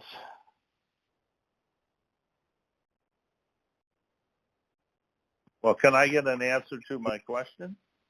Thank you. Oh, go ahead, Madam CAO. Yeah. Sorry, Councillor Lamb. I'm going to look into the plans that we have and see if it's a combined plan. There's not that many cell phones. There's the CBO, the CAO has a phone, the road superintendent, and the lead hand. Actually, there might be another couple that I think maybe the facilities person is supposed to have one, but he hasn't got it yet. So anyway, to your point, yes, we'll look into the plans and make sure. I hadn't heard about this particular company you're talking about. I know that we deal with Bell, and if there's another plan that's overlaying that, I'm not aware of it, but I'll look into it and see. You recall how long ago that was, Councillor Ann? Well, it was, thank you very much. It was, I don't know, I'm getting too old. But at some point, we entered into a contract with someone who said, we're going to save you, 45% on your long distance charges. And they may even have been landlines at that time, right? And we said, great, super, let's sign up. And we did through council. And I just want to make sure that we haven't, that we're not continually paying these people, like a hot water tank, and they're not delivering the goods anymore. I think someone ought to be in charge of that. And again, I'm not accusing anyone of any wrongdoing or anything like that. I'm just saying I can remember when we entered into this contract, and I think that contract should be looked at to make sure that we're still not paying them and not getting the goods. So thank you very much. All right. Well, we'll certainly look into that. All right. Anything else? Hearing nothing further, then can I ask the clerk to read the roll for this vote, please? I will, Mr. Mayor. Thank you. Councillor Gore-Matthews, Yes. Councillor Lamb, Yes. Councillor McEwen, Yes. Councillor Woods, Yes? and Mayor Comrie. Yes. Okay, thank you. That motion is carried unanimously. And that brings us to some staff reports, 2 staff reports. The first one having to do with building permit activity, an update from our building department. Can I get a mover and seconder, please, that the Council of the Municipality of Whitestone hereby receives report Building 2020-04, Building Department Update and Building Permit Activity, July 1st to September 30th, 2020, for information. I need a mover and seconder. I'll move it, Councillor Lamb. Thank you very much. Seconded by? I'll second, Councillor Woods. Thank you, Councillor Woods. All right. Any discussion? Assuming you're okay with receiving the report for information.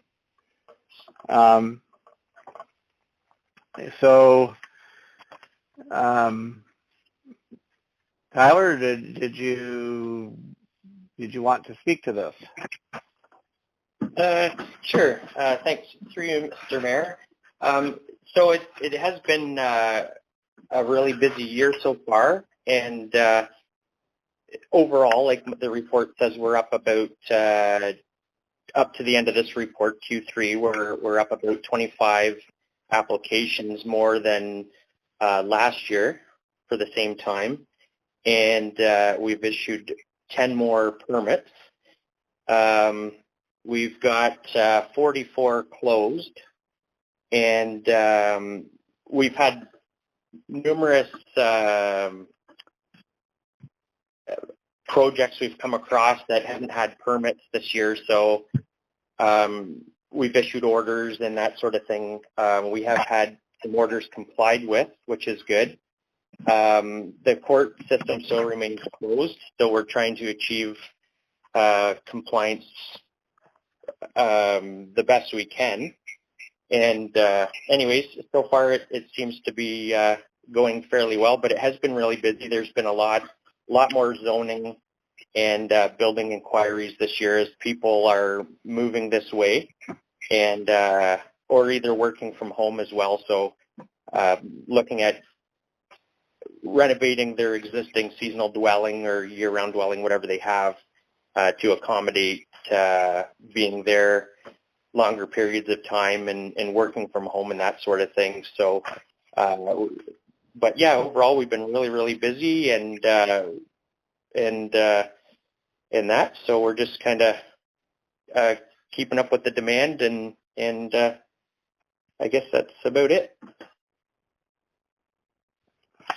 Okay, thank you. Questions or comments from council? Yeah, Mr. Mayor, Councillor McEwen. Go ahead. I just have one question. Thanks, Tyler. Looks like you've got lots on the go. Just curious, when you're receiving or closing out on some of the outstanding permits and permits that are not too far out of date, I guess, I see in the paper where some neighbor municipalities are looking at different possibilities with respect to outstanding permits. Do you sense that people are somewhat open and receptive when you have to go to them, or have you had that opportunity much to judge at this stage of the game? Thank you, Mr. Kewen. So, yeah, it's, I don't know, I would guess it's about half and half. Like, some of these are very, very difficult to deal with because they've, you know, they're so old and, you know, maybe there's information missing and that sort of thing. So some of them are very difficult. Now, in the 44 that I've closed this year so far, some of them are some older ones, but they are a lot more difficult. I too read that same article, and I did see where I believe even one of the councillors commented on saying that especially the older ones seem to be kind of a waste of time because they're taking up so much of staff's time. And the trouble we have here is that obviously I'm the only one in the building department, so to try to juggle, you know, getting some of that stuff closed off, especially in the busy time, is very difficult. But again, this winter we'll be updating the building permits and getting a grasp on, you know, what's open and what's almost closed and that sort of thing. So I'll have a better understanding of it after that. But some places didn't even get open this year, as everybody knows, just because of everything that's going on and in that. But anyways, like I said, we'll just keep continuing to work the best we can and get some of these closed off and yeah. Yeah, it'd be interesting to get a read on what our neighbors end up doing, and whether it's something that we should be looking at, some kind of expertise to help you get into them if necessary as time goes on. Thank you. Yes, thank you. Yeah. Oops, someone's phone's going. I don't know who it is. It's mine, unfortunately. Oh, okay. It's okay. It's a landline. Oh, there you go. There you go. I always call the mayor. So anyway. And it's somebody wanting a donation. I can see on the screen who was calling. Anyway, Tyler, thank you very much. I hate to say this. I think you're fair and balanced, even though anyway, I think you're doing a really good job. I'm not the guy who does your performance appraisal, but anyway, thank you for the report. I'm always for the people that do it right and get permits and complete their permits and live in our community and pay their taxes. I've always been, concerned about outstanding permits and it's like a broken record. I always say that, and I appreciate that you're busier this year, but the winter months are coming and I really, really would like to see staff, in my opinion, put a great effort on, outstanding permit, records management and getting it more in control and that kind of stuff. I really would like to see your efforts directed towards that this winter. And I'm as concerned about no permits. I don't know. I'm a guy who you should follow the rules, right? And it bothers me that we have, I think, a lot of people, whether it's docks or bunkies or buildings or whatever, who skirt the system and just do it. It's no different than rentals, right? We get like 1/50th or 1/40th of the rentals in our community with a rental bylaw, which we're going to talk about next year, and that's not your concern, but what are we doing? I guess my question is, what are we doing about, you've heard my message on outstanding permits, But what is the plan of you and staff to do about no permits, whether it's in Black Lake or Clear Lake or Whitestone Lake or Wawashketch or whatever, people who just build buildings and they don't get a permit, and you don't know it unless someone squeals on them, right? What's the plan with respect to that? I'll give you a snowmobile. I'll give you, the planning board thing. I'll let you go out in boats with the fire department. Whatever. But there are a lot of buildings that are illegal in our community, not just our community, but many communities, right? What are we doing to fight that? And again, I caution. I think you're doing a really good job. So, but how can we get to the people that are not even applying for a permit? Thank you. Yes, so it's for you, Mr. Mayor. Yeah, so like I said, it's basically all I can do to keep up, especially with it being so busy this year. So I don't have time to be driving around and that, just looking for places. But that being said, on my way to places, or if I receive a complaint, I have investigated to see whether it's zoning or building. And Paul Rossiter, the bylaw officer, as you know, he does the same. So if he sees something of concern or somebody gives him a call, then whoever's, whether it's building or bylaw, we'll look into it. And on some, many of them this summer, actually, we've been both involved.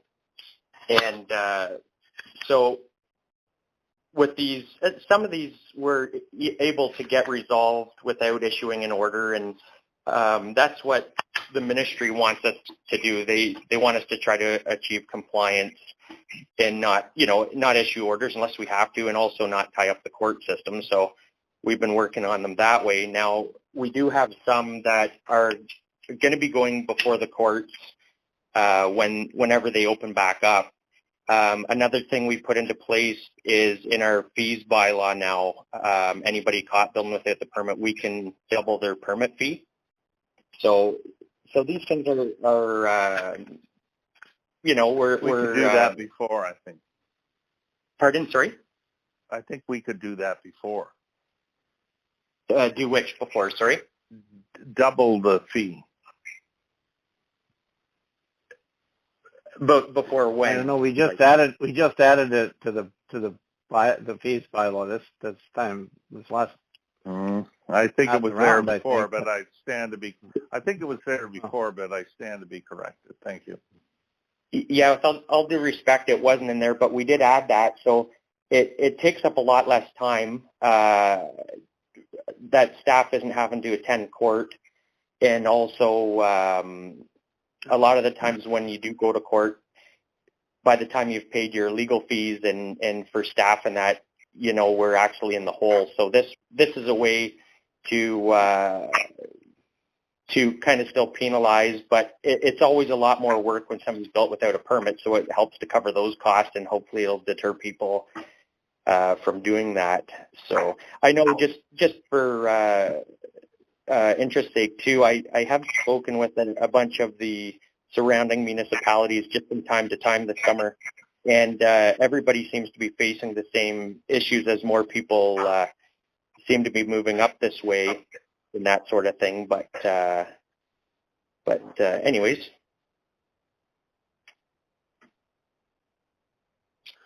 What do you expect Tyler, what do you expect our revenue to be this year, compared to our budget? I suspect over budget, right? But I don't know. Yes, I believe we should likely be ahead more than last year. Now, sometimes they're not always big permits, but we did have some big permits in quite a few cottages in that. And again, our fees have been redone, so we can apply them, in my opinion, we can apply them more correctly and that. So I think we'll have a good year. I don't have a number right in front of me, but I think we're going to have a good year. So I just received what am I at now? At the end of today, I was at 83 permits. So we've already done, almost, and we're not at the end of October yet, but we've almost done what we normally do in a year. I think generally we're average around 90 permits or so. So, and still lots of people wanting to get permits in and that. So I think we'll have a pretty good year. Thank you.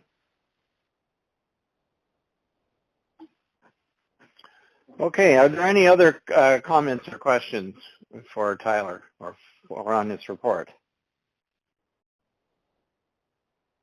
If not, perhaps we could move then on to item 12.2, which is the budgetary control report for the 9 months ending September 30th, and our Treasurer Pat Allen has been standing by. So just before I give the floor to her, could I get a motion to receive this particular report, please, for information?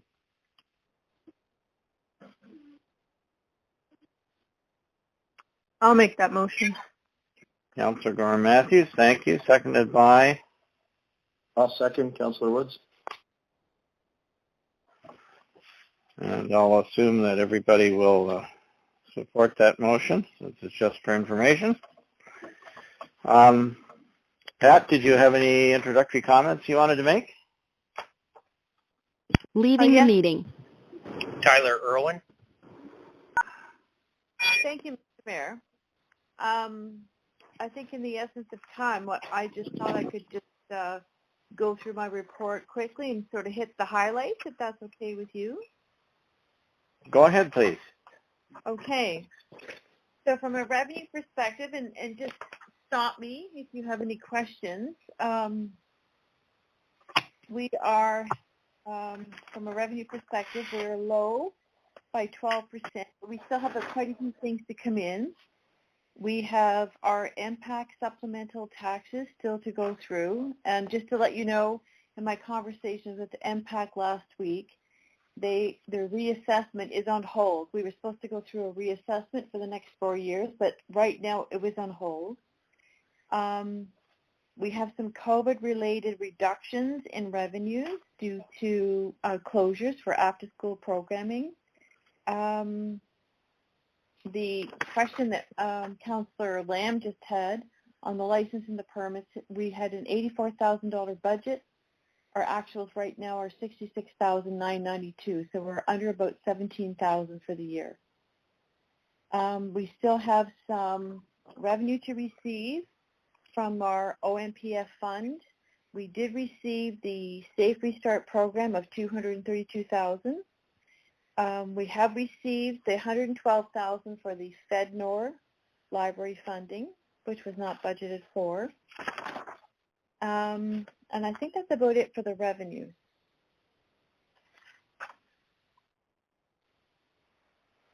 Shall I continue on with the expenses? Sure, expenses. Okay. So going on to page 1 of 10. If I have to, can I, oh, sorry, yes, Councillor Lamb, can sure. I didn't know I should jump in at this point. Thank Sure. you, Go right ahead. Pat, for your, again, or should we wait till the end? I don't know. No, you can go ask your question when you have it, by all means. Yeah. The library funding, you mentioned it. The Trillium grant is 135. The actual grant was 150. So I take it there's a $15,000 holdback until we complete or something. Because the grant was 150,000. Correct. So both provincial and federal, until the final project is completed and the reporting is completed, we get the difference. Yes. Okay. So between FedNor and Trillium, it's 15,000 for Trillium and 38,000 for FedNor. So there's a $53,000 monies to come in that are assured because we're going through with the project. So right. That's yet to come in, right? what I couldn't find, oh, sorry, go ahead. No, I would anticipate that to be spring of 2021. Okay. Thank you. The only other question on expenditures that I had was I didn't see, and these lines are pretty small. I didn't see the road grant expenses. Where are they? Did I miss them? No, they're there under the roads revenues. Revenues? They're expenditures, aren't they? Sorry, expenditures, yes, page 5 of 10. So under 16,440. Hold on. I'm trying to get there.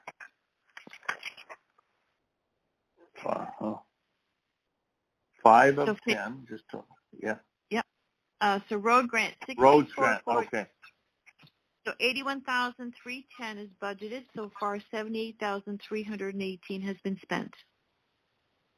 But that is saying to me that, we're $2,900 short, but of the budget, but there's a whole bunch that we approved tonight, which will take us over our budget, right? That should be in this number. No, I did include that. The last AP run is in this number. Yeah, because I noticed as I went through the accounts payables through the year that there are names of roads that are now participating that never participated before. Is that correct, or am I wrong? That's correct. There are a few new ones this year. Yes. Yeah, so we're pretty tight on that budget. Yes. Yeah, so it may end up pretty much on budget. We sort of didn't put that up, and as I kind of thought, more and more roads are going to come into this, and I think it's a really, really good thing for our community, and so we're under budget, but pretty close to budget. So, okay, thank you. That's all I had on the expenditures. Okay. Okay, did you have more comments, Pat, about you didn't do cap, you didn't say anything about capital, I guess. Sure, I'll continue on expenditures. So we did have an insurance increase. We did go up, I'm going to say it's 40%, and it's basically zeroed in on property. The email that I did get from our insurance representative is that it's a hard market. And because of this year's current climate, the insurance companies are very nervous about covering. And unfortunately, it was the Dunchurch Community Center fire that caught up with us.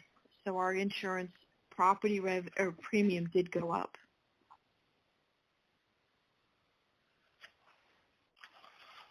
And that's pretty much all throughout the expenditures.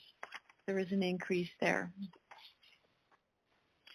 Our debt, we are at a $284,000 debt repayment level budgeted. Our annual repayment limit is $608,000, so we do have quite a buffer of $324,000.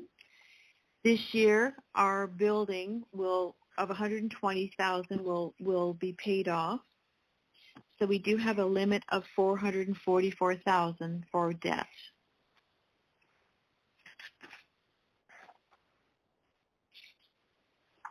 Yeah, Mr. Mayor, if I might comment, that's Go ahead. I guess good news on our debt level. The insurance companies have gone a little crazy in the last year or two. I know, and I think I've mentioned this before, in our condo that I live in when I'm seldom back in Burlington, but I am, and I'm president of the condo. Our insurance went from $16,000 to $43,000, and then it retreated to like $30,000. And I guess what I learned from that is it's all about experience and claims. So I guess what I would say to staff was, if in our condo, if we had 3 claims within 5 years, everything skyrocketed. Is there such a rule within the municipal sector? Did we have more than one claim other than the community center? And if so, because sometimes what you need to do is rather than have a claim that's over 30,000, you're better to pay the 30,000 than to get a tick mark on your insurance and end up paying 60 or 80 or 100,000 over the next 4 years. So unfortunately, that's the way insurance goes. It's about your claim experience, at least, in the condo business. I don't know whether it is in the municipal business. So I guess my question is, have we had more than one claim, or did that one claim skyrocket our insurance, or did that one claim have anything to do with our insurance rates? No, you're correct. That one claim, that skyrocketed the property premium. Wow. Are we not grouped into a whole bunch of communities and into a pooled sort of thing, or are we just on our own? I don't understand insurance that much, but we are spread across a number of companies to distribute the risk. So, for instance, our car is with Aviva. Most other things are with JLT and Marsh. So we're with 3 separate firms. But my question is, sorry to prolong this, is our insurance pooled with a number of communities as we would be, for instance, under our benefits program? Sometimes they're pooled with a bunch of communities. So if we have a risk, we don't have as big, well, it depends on what everyone does. Is our municipal insurance, like on the community center, pooled, or are we separate on our own? No, we are separate. Is that right? Should we be pooled? Is that an option? It's something we could consider for next year. We could try tendering and see where we go with tendering. I'd like us to do that in order to see if it's cheaper to pool rather than be on our own. Okay. Thank you. Okay, thanks. Are there other, Pat, did you have any other items you wanted to raise? No, I think those were pretty much the highlights, unless there's any other questions.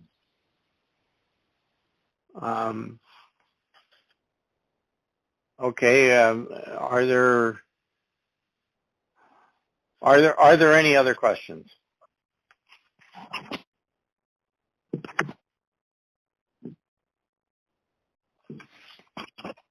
Madam CIO, were you going to comment on capital projects, or was that is that somewhere else? Thank you, Mr. Mayor. No, that's all part of Pat's report, and yes, I can do that. If you, I don't know if it has a page number on it, but the capital project has some vertical columns, one yellow and one gray, so you recognize the sheet. The municipality is in pretty good shape this year.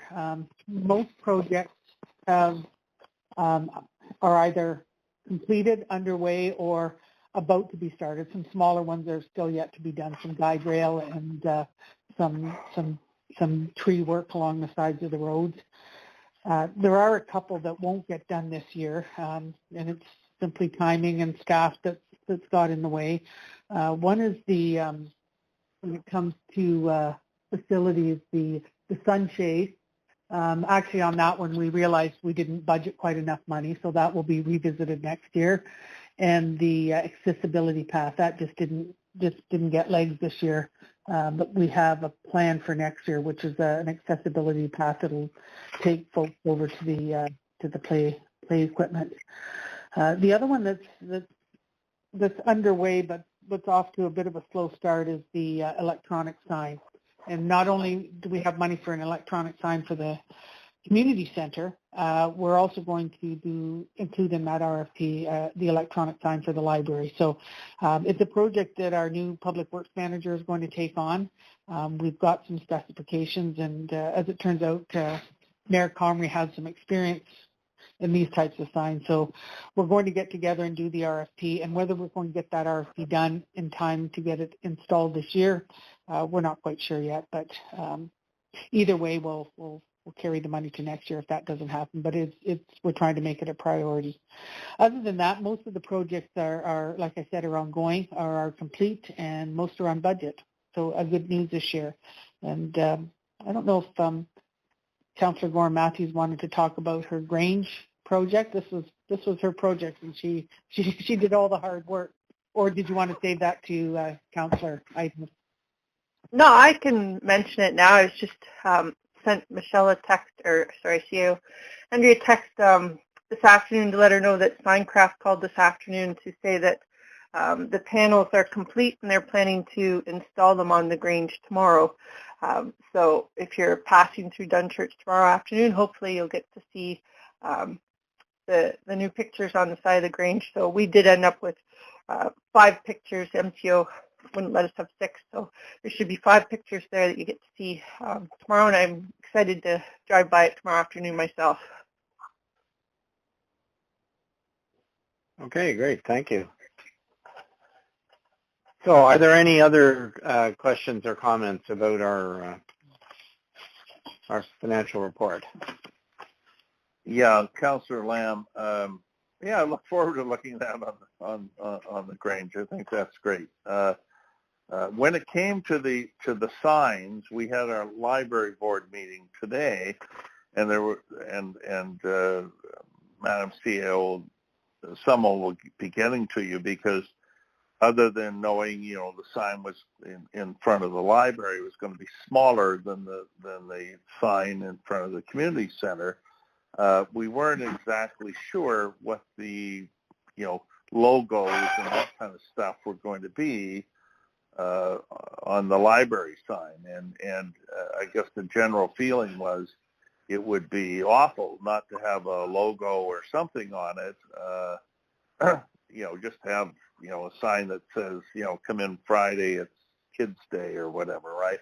We need to have something on that sign that identifies it. Now, years ago, I guess the library sort of said, well, we don't want the municipality Whitestone's logo on it.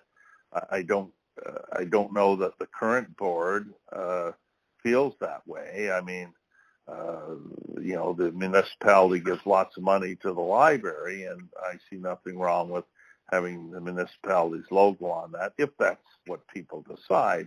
But some logo on it, or if the municipality's logo is at the top of the sign, and then at the bottom it says, Whitestone Library and Technology Center, because we got $150,000 from FedNor in order to, call it a technology center, which is what it's going to be. So I don't know, that whole, if you put out an RFP, that whole thing of what it looks like, I guess, is a bit in debate.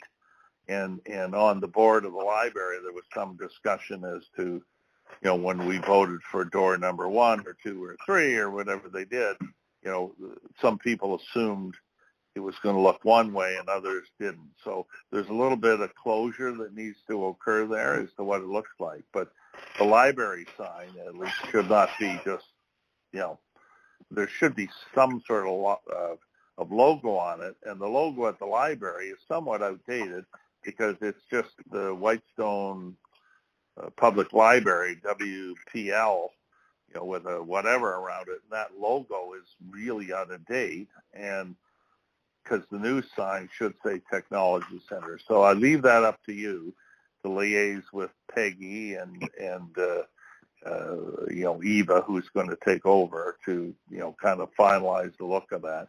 So I don't want to kind of add to the complexity of the sign issue, but I just want to let you know what happened today. So thank you. Well, that's great. If I may, Mr. Mayor, Councillor Lamb, there's a couple of components to the sign.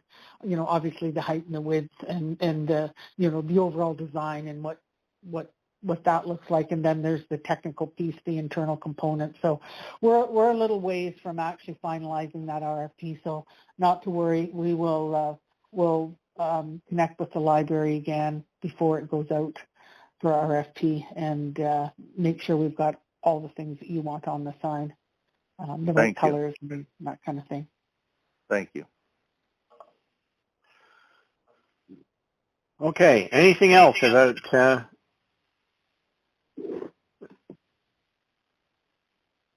All right.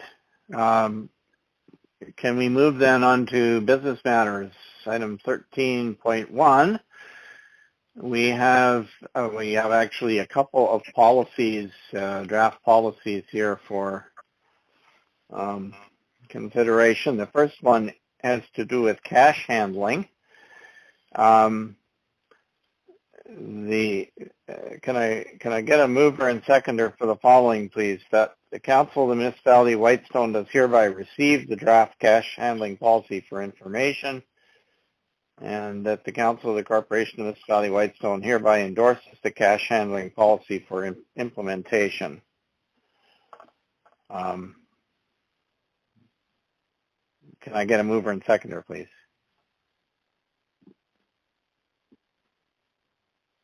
I'll move it. Thank you, Councillor Garn-Matthews. Seconded by... I'll second Councillor Lamb. Lamb, thank you. All right. Well, let's have the discussion, and then we'll call the question at the end. You're going to receive the report anyway, I guess, but we'll see if people are happy with it. Maybe to start with, I guess this is also your report, Pat. Maybe do you want to comment on it, or Michelle? Either of you want to kick this off? Sure. Hi. Thank you, Mr. Mayor. It's Pat. I just wanted to add that we updated to include the POS terminals at the landfill site, and also to include the pre-authorized payment program.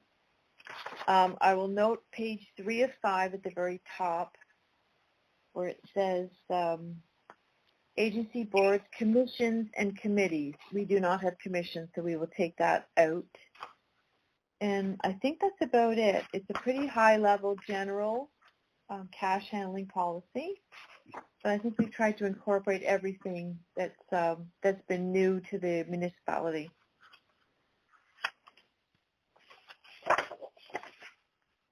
Okay, thank you. Are there other questions or comments? Any questions or comments?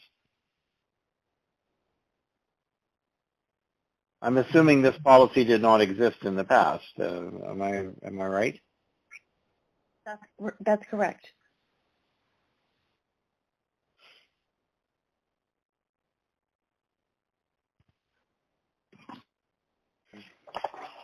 So, Councillor Lamb, I went up to Councillor Lamb. I went up to Alds, and had a trailer load of stuff and paid my $35 or $50, and it was pretty easy, and it was good, right? What happens in this if people aren't technologically into it and they want to pay cash? They say, I don't have a debit card or a credit card or whatever type of card. What do I owe? $35, $50, whatever it is. What happens to those people? They are sent an invoice. By the municipality? Yes. Okay, good. And then they're, and they're due to pay that. Okay, well, that's good. Yes, and it's all tracked through the records, the books that are the both landfill sites are keeping. So it's all tracked through the receipt books. Okay, good. Thank you.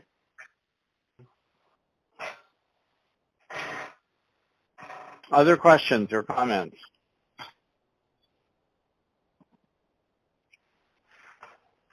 Okay, I don't hear any. Are you,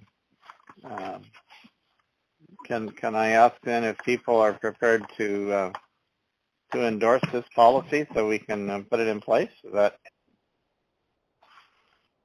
anybody? Let's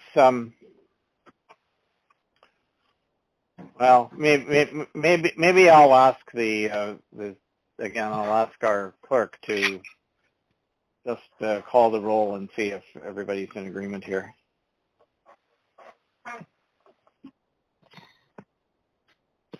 Yes, thank you, Mr. Mayor.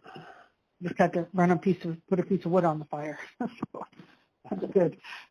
Councillor Gore Matthews. Yes.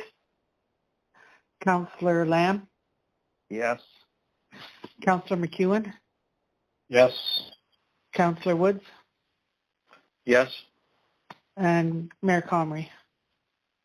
Yes. Okay, thank you. That policy is adopted. The next one is also in the Finance Department, a draft reserve and reserve fund policy. And so I would like a similar motion, if I may, to get us going here, that the Council of Municipality Whitestone hereby receives the draft reserves and reserve fund policy for information, and that the Council of the Corporation of the Municipality of Whitestone hereby endorses the reserves and reserve fund policy for implementation. Mover and seconder? I'll move, Councillor McEwen. Thank you. Seconded by?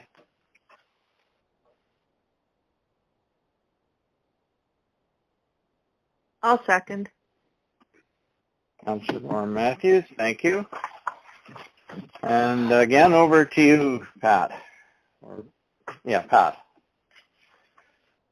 Yes, I'll just add that our reserves are discretionary reserves, and that our balances right now, I can tell you at the end of this year, will be about $1 million, and they are earmarked for certain specific expenditures. And I think that's about it. Ours are pretty common. We don't have any special, like, people have left money in trust for whatever. We don't have anything to do in that sense. So ours are pretty common, earmarked for certain specific asset replacements.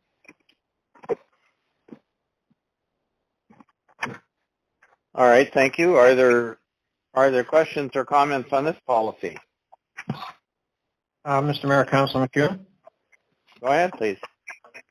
Pat, on page 3, reserve funds to be maintained in the following categories is the discretionary and the obligatory. Is the obligatory, am I understanding that would be the levied sort of funds? Correct. Yes, correct. Okay. All right, thank you. Other questions or comments?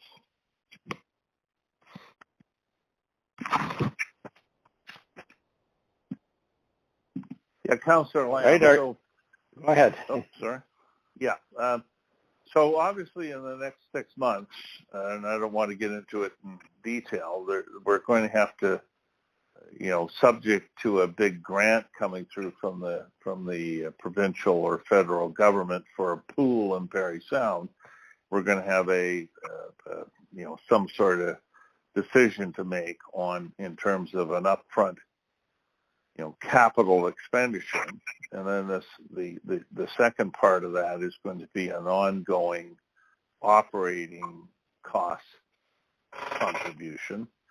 And the third part of that is going to be a reserve to replace or update the pool 15 or 20 years out. And that's what many communities have failed to do, is to set up a proper reserve so that, many pools are closing down because what happens is after 20 years they haven't been funding a replacement. So suddenly they're being asked to put in, 10 or 20 or 30 million or whatever to replace it. And a lot of communities are saying we can't afford that, and they're just shutting them down. So my question is, obviously a pool is not an obligatory obligation.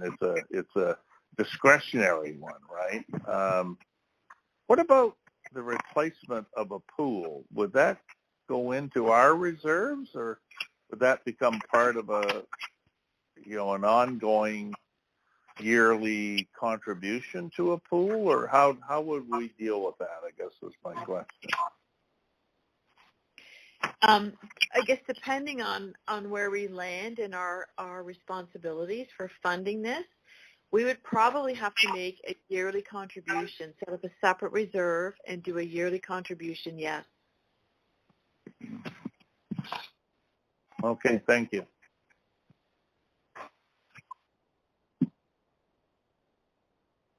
Other questions or comments about reserves?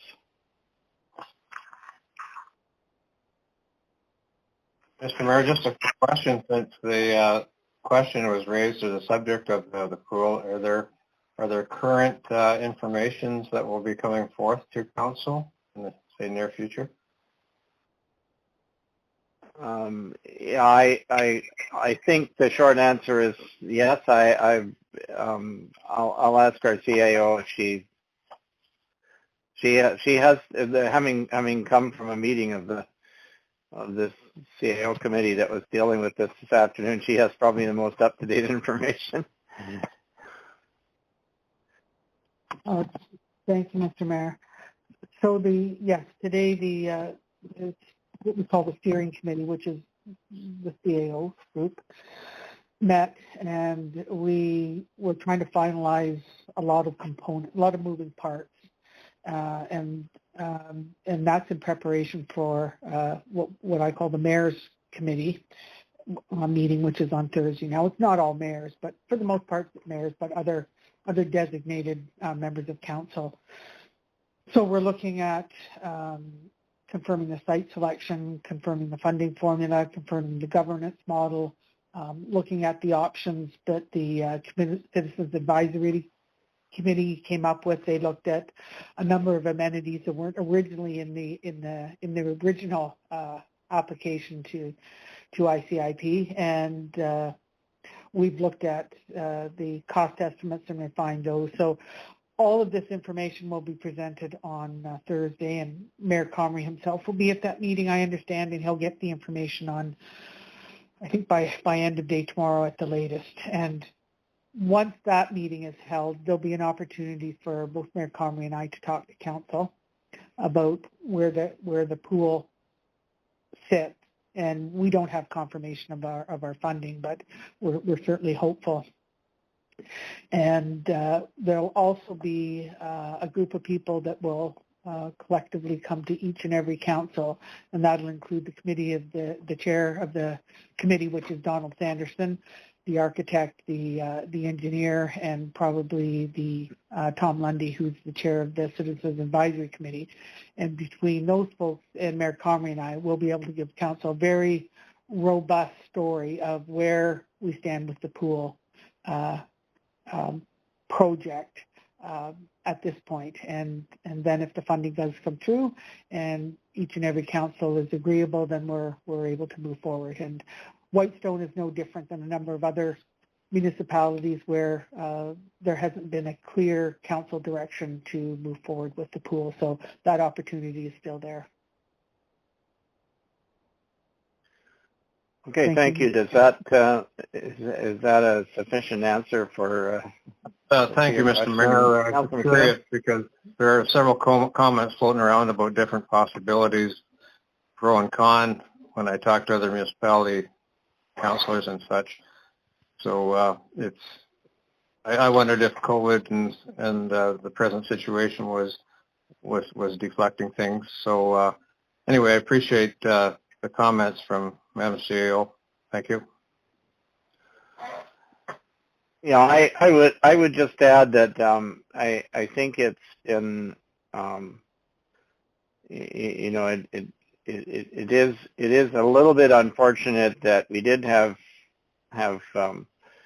COVID-19 in the sense that we probably haven't had as much kind of just discussion within the community itself as to as you know, as to how people felt about it and so on, and what the opportunity that's being presented is and so on. But by the same token, there was a lot of groundwork that needed to be done and a lot of refinement, and the time hasn't been wasted. We didn't have as much. We really didn't have a lot of good information that you could use to make a decision. You being council, but we did have. But we're going to get to that point, I think, fairly soon. We're going to know kind of what the level of commitments would be for us to proceed with this, and so would everybody else. And then, we can get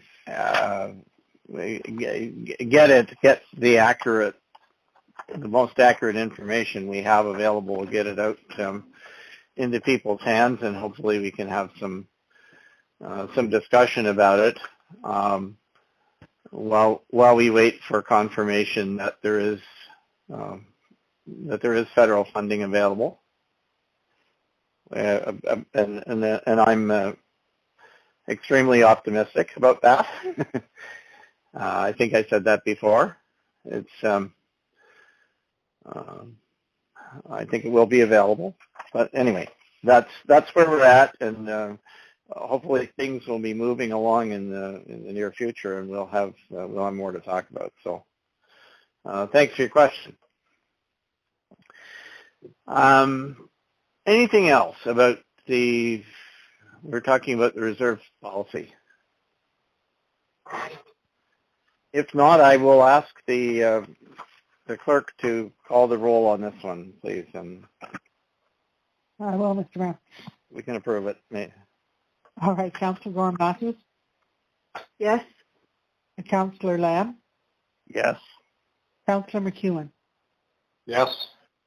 Councillor Wood? Yes. And Mayor Conry? Yes. So that motion is carried unanimously. Thank you. Now, the next item that we have in our list, which is actually item 13.3, is invasive species, and no material's been circulated, but Councillor Lamb wished to raise it or speak about it. Councillor Lamb? Yeah, thank you. And this came up on Facebook, I think, and there was a bunch of comments on it within the community about the provincial government was cutting back funding or programs with respect to invasive species, coming into our lakes, and people were proposing that we should do something on it. And I'm not sure exactly, I'm not an expert in this area at all, but, I think they were talking about signage and that kind of stuff on our lakes to make sure that people, bringing boats in weren't bringing in invasive species and that sort of thing. So I talked a little bit after I saw this to our CAO, and I think there was some thought in her mind that, yes, down the road, not this year, but maybe before next year, we would at least be putting up some signage or studying what we should do or can do and what other communities have done in terms of at least, trying to take some sort of proactive stance against this, because, our lakes are pretty good. And I'm suggesting here that that whatever we do, we partner with people like the Wawashkesh group and the Whitestone conservation people and other groups to do whatever we can to ensure that invasive species don't, filtrate into our lakes. So, there's nothing we need to do tonight other than I would like to add it a bit to unfinished business so that, before next year, we're at least thinking and talking about what we can do or what staff proposes we can do in order to, alleviate as much as we can this issue and this problem. Thank you. Okay, thank you. Are there any other comments on this particular subject? It's a request to add the subject of invasive species to unfinished business. Councilor McEwen, Mr. Mayor? Go ahead. Yeah, Go ahead. I've had discussions with Dennis Morrison a couple times over the last couple of years, actually, nothing recent, but he, in concert with the Whitestone Conservation Association, have identified, I believe, several locations where we do have invasive species in the municipality, and he's quite involved in this area. He has quite the expertise in it, actually. He's been involved in, I believe, committees, I don't know, provincially, at least. So I agree with Councillor Lamb. I second his interest in this, and if we could get involved with the associations and maybe get assistance from someone such as Dennis Morrison. Thank you. Yeah, thank you for that. Was going to be my suggestion, is that we try to enlist Dennis to see what, because I know he has spoken about this before. There are other groups, I believe Rod and Gun at one time was involved with, trying to put some signs up, the signs that don't dump your vape bucket, and those kinds of things. And the Ministry of Natural Resources does have material on it. I don't know. It's not clear to me what has changed in the provincial landscape as far as that's concerned. But we could certainly ask and see. But I think it's we need to try and find a volunteer or task a few people with trying to devise a plan as to what should, to make some recommendations to us at least as to what it is that we should be doing. It's certainly it is a subject of concern for sure. So we'll put it on.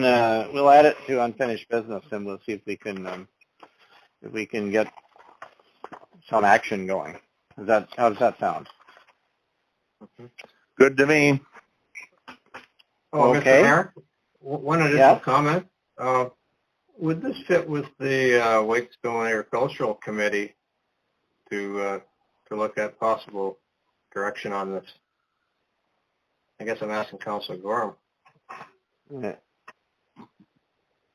Well, Councillor Gorham, do you want to respond to that? Yeah, and I wouldn't see why not, and Dennis is on that committee, so I can certainly approach him about it. That'd be great. All right.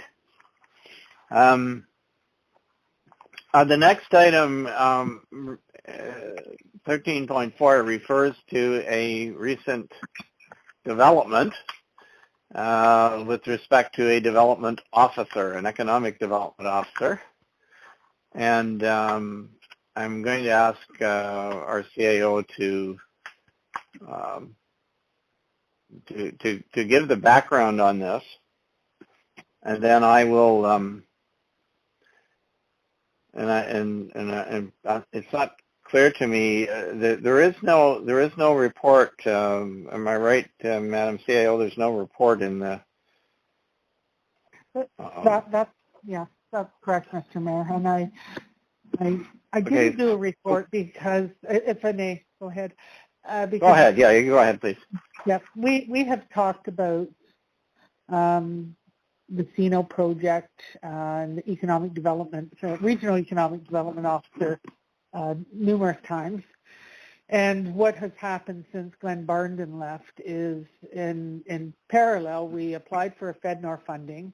And when we felt we were getting close to FedNor approval with lots of hints from FedNor, but nothing positive, we then looked at recruiting an economic development officer. And that was a lengthy process, and as often happens for these positions. And we interviewed folks and narrowed it down. And we had a committee that did this and took a bit of time. And we found a gentleman, and his name is James Cox. I can say that in open session now. And one of the things we wanted to do with James is make sure that he was the right person, be able to pay him enough to retain him for the 3-year contract. And in doing that, we looked at whether we could provide him with OMERS. And so just as a bit of background, the previous economic development officer worked for the area municipalities in our collaborative, but was actually paid through CB&DC. And CB&DC actually had to apply for the funding from FedNor because they're incorporated and the collaborative isn't. So that's the relationship with CB&DC. This time around, in order to provide this gentleman with OMERS, Parry Sound stepped up and said, we will put him on our payroll. We will be able to give him OMERS and a generous benefit plan and all that goes with being an employee of a municipality. And it's still paid for through CB&DC by the FedNor grant, and there'll be a relationship between Parry Sound and CB&DC. So with to make a long story longer, Parry Sound is a little bit risk adverse, so they wanted confirmation that all the area municipalities were in fact going to stay in the collaborative for 3 years because not all of the FedNor funding pays for the salary and benefits for this person, and that's why you see a chart there of who's paying for what and what the area municipalities have to contribute. The municipalities also actually have cash in the bank, even though it says $35,000. I found out recently it's closer to $40,000, but that's neither here nor there. So there's money there in case something happens in this employment relationship. But the purpose of this resolution that you see, which is slightly changed, Mayor Comrie will explain that to you, is to say that this municipality is going to support this program for the 3 years. And it means that the municipality is going to have to budget something every year as a contribution. And in fact, it'll be less than the municipalities budgeted in the previous years. And that we agree that the town of Parry Sound is going to be the employer of record for the CINO project. And what this will do is this will get a regional economic development officer on board with a few more goals than you probably would have seen previously, to look at not just the Parry Sound area, which seemed to be the focus of the last economic development officer, but to look at all of the municipalities and consider what, if anything, they can do to help economic development. So hopefully that explains where we are.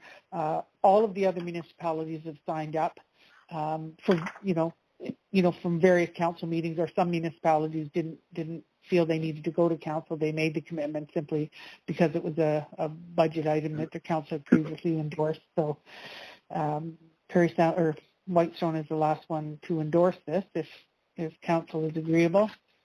I happen to be the chair of that committee, so I'm, looking forward to developing what the deliverables will be for this economic development officer, and make sure that the municipalities, Whitestone and McKellar and Carling, the folks that are a little further out, are included in the plan. Okay, so hopefully thank you. Yeah. Thank you for that explanation, Michelle. Can I just ask, the actual resolution, was that included in what was sent to the councillors today? So yes, they have the chart, they the draft motion and the little charts that have show the funding and so on. They have all that. That's correct. I'm when we get to it, I will read the motion into the record and try and get a mover and seconder. But just to make it clear to everybody, we have this is really an item that's going forward for the next 3 years. So we would end up having to include something in our budget.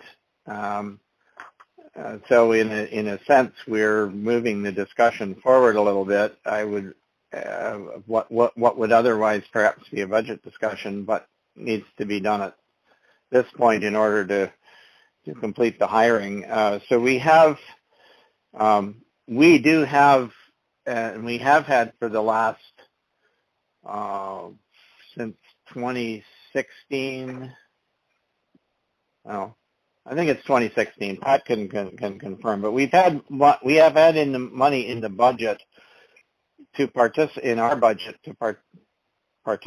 in the collaborative, as it's called, with the other municipalities, and that amount has been in the $5,000-6,000 range typically. At least it was in the early years. This year, I think it was like $7,500. Is in our current budget for 2020, which we probably will not end up spending all of that, but anyway, there is some amount of money that needs to continue to go forward unless in our budget for each of the next 3 years, the sort of minimum amount to pay our share of the unfunded portion is as you can see, is suggested to be $4,250, but $4,250 a year,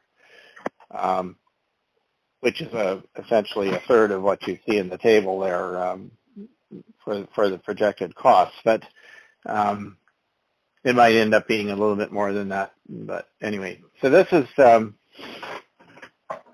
with that by way of explanation. I guess my question, I guess I would ask if there are any questions or,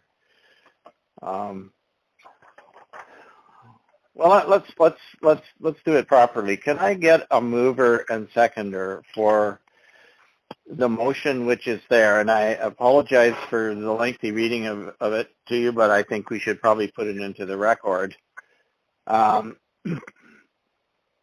So it starts out with a bunch of recitals. Whereas the West Parry Sound Economic Development Collaborative has jointly applied for Canadian Investment Initiative for Northern Ontario, that's what CINO stands for, funding from FedNor, and whereas FedNor has approved funding for a period ending in November 2023 to hire a regional economic development officer for a 3-year term with contributing funding coming from the West Parry Sound municipalities. And whereas the project costs and funding sources for the approved FedNor application are as shown in a table, and basically the contribution for the area municipalities adds up to $114,750 over the 3-year period. And then there is some money in the bank and some other in-kind funding that's provided that you'll see on the next page. And whereas the annual contribution from the municipality of Whitestone related to the employment expenses is expected to be approximately $4,250 based on the FedNor approved application, and whereas the recently negotiated salary and benefits for the economic development officer have been calculated to be approximately $340,000 for 3 years, whereas the steering committee is not a legal entity and therefore cannot enter into an employment contract, and whereas the town of Parry Sound has been asked and has agreed to enter into the employment agreement with the recommended candidate on behalf of the West Parry Sound Municipality's CINO project, and whereas there are inherent obligations when hiring an individual, including contract employees, therefore be it resolved that to the extent that funds may not be available through the collaborative, the municipality of Whitestone agrees to fund their share as defined in the above cost-sharing ratio for any employment-related costs pertaining to the recommended candidate that the town of Parry Sound may incur relating to the EDO 3-year employment contract. Each municipality's contribution towards those costs will be equal to their percentage contribution to the collaborative at the time of entering into the employment contract, less any applicable federal funding, FEDNOR funding. Employment-related costs include, but are not limited to, salary, benefits, termination/severance, legal, etc. So that's really the resolution, that last paragraph that I read to you. Can I get a mover and seconder for that, please? I'll move, Councilor McEwen. Thank you. Seconded by?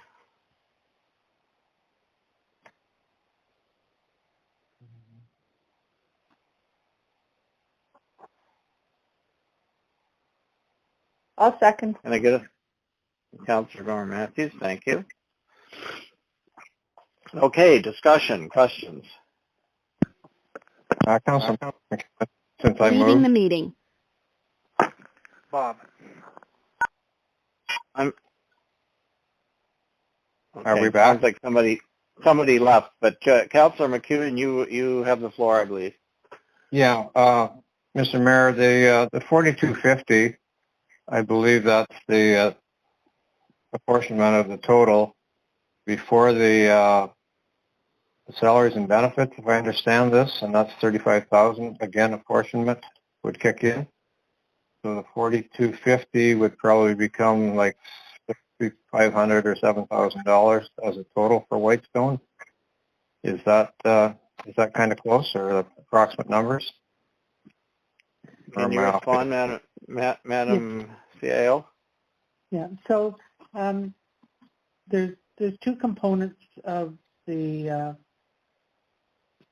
there's two cost centers for the EDO: the salary and benefits and the travel, and those two total together. We're going to get $258,000 in FEDNOR funding for the salary and benefits. The area municipalities contribute $102,000, and travel will get $32,250 from FEDNOR, and the area municipalities will contribute $12,750. So the total cost over the 3 years for the EDO is $114,750, which is the area municipality contribution.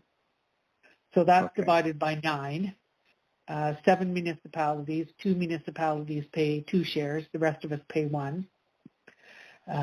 Divided by 9 and divided by 3, and that's where the 42. Oh, on the back. That's where the 4250 comes from for our annual contribution. Go ahead. The next section of that chart is really $15,000 in-kind contribution from CB&DC, and that's for clerical services and a space for this person to sit. And the $35,000 is not a cost; that's actual money in the bank that the collaborative has. It's cash on hand, just in case we decide that we want to run some workshops or some other initiatives that are economic development related. So that's like the bottom line to all. So 4250 is all in short, correct? Right. Okay, that answers my question. Thank you. It's not 4250 plus a whole bunch of other stuff. It's just 4250. The only reason that there would be more expense is if there were additional, costs of the, legal costs, various other things that happened that were not anticipated. Am I right? Am I correct, Madam CAO? That's correct, Mr. Mayor. Okay. Mr. Mayor, the apportionment of the nine parties, the nine factors, I guess, and some pay 2 and some pay 1. That goes back to the CNO setup, as I recall, back in 2016. So that's pretty well a set number. And the 4250 is certainly within less than our budget thoughts in the last 2 or 3 years. So I still support it. Thank you. Okay. Other comments or questions from councillors? Yes, Mr. Mayor. Go ahead, Beth. Yeah, I was involved in this before through the CDC when we were looking at this, and I still think it's a good investment in the community, and I don't think we got as much out of it as we kind of planned and hoped for last time. So I hope that with our CAO clerk involved in it and that the mandate and everything, that we can make sure that we get maximum contribution to us for our contribution. And there's still things that we need help with. I'm just thinking off the top of my head that we didn't get to last time, in terms of creating a database and things for our local businesses and finding ways to promote our businesses through the municipality and stuff. So I'm looking forward to this and meeting the new employee and tackling some of these issues that we can do to help our local businesses. Okay, thank you. Other comments or questions?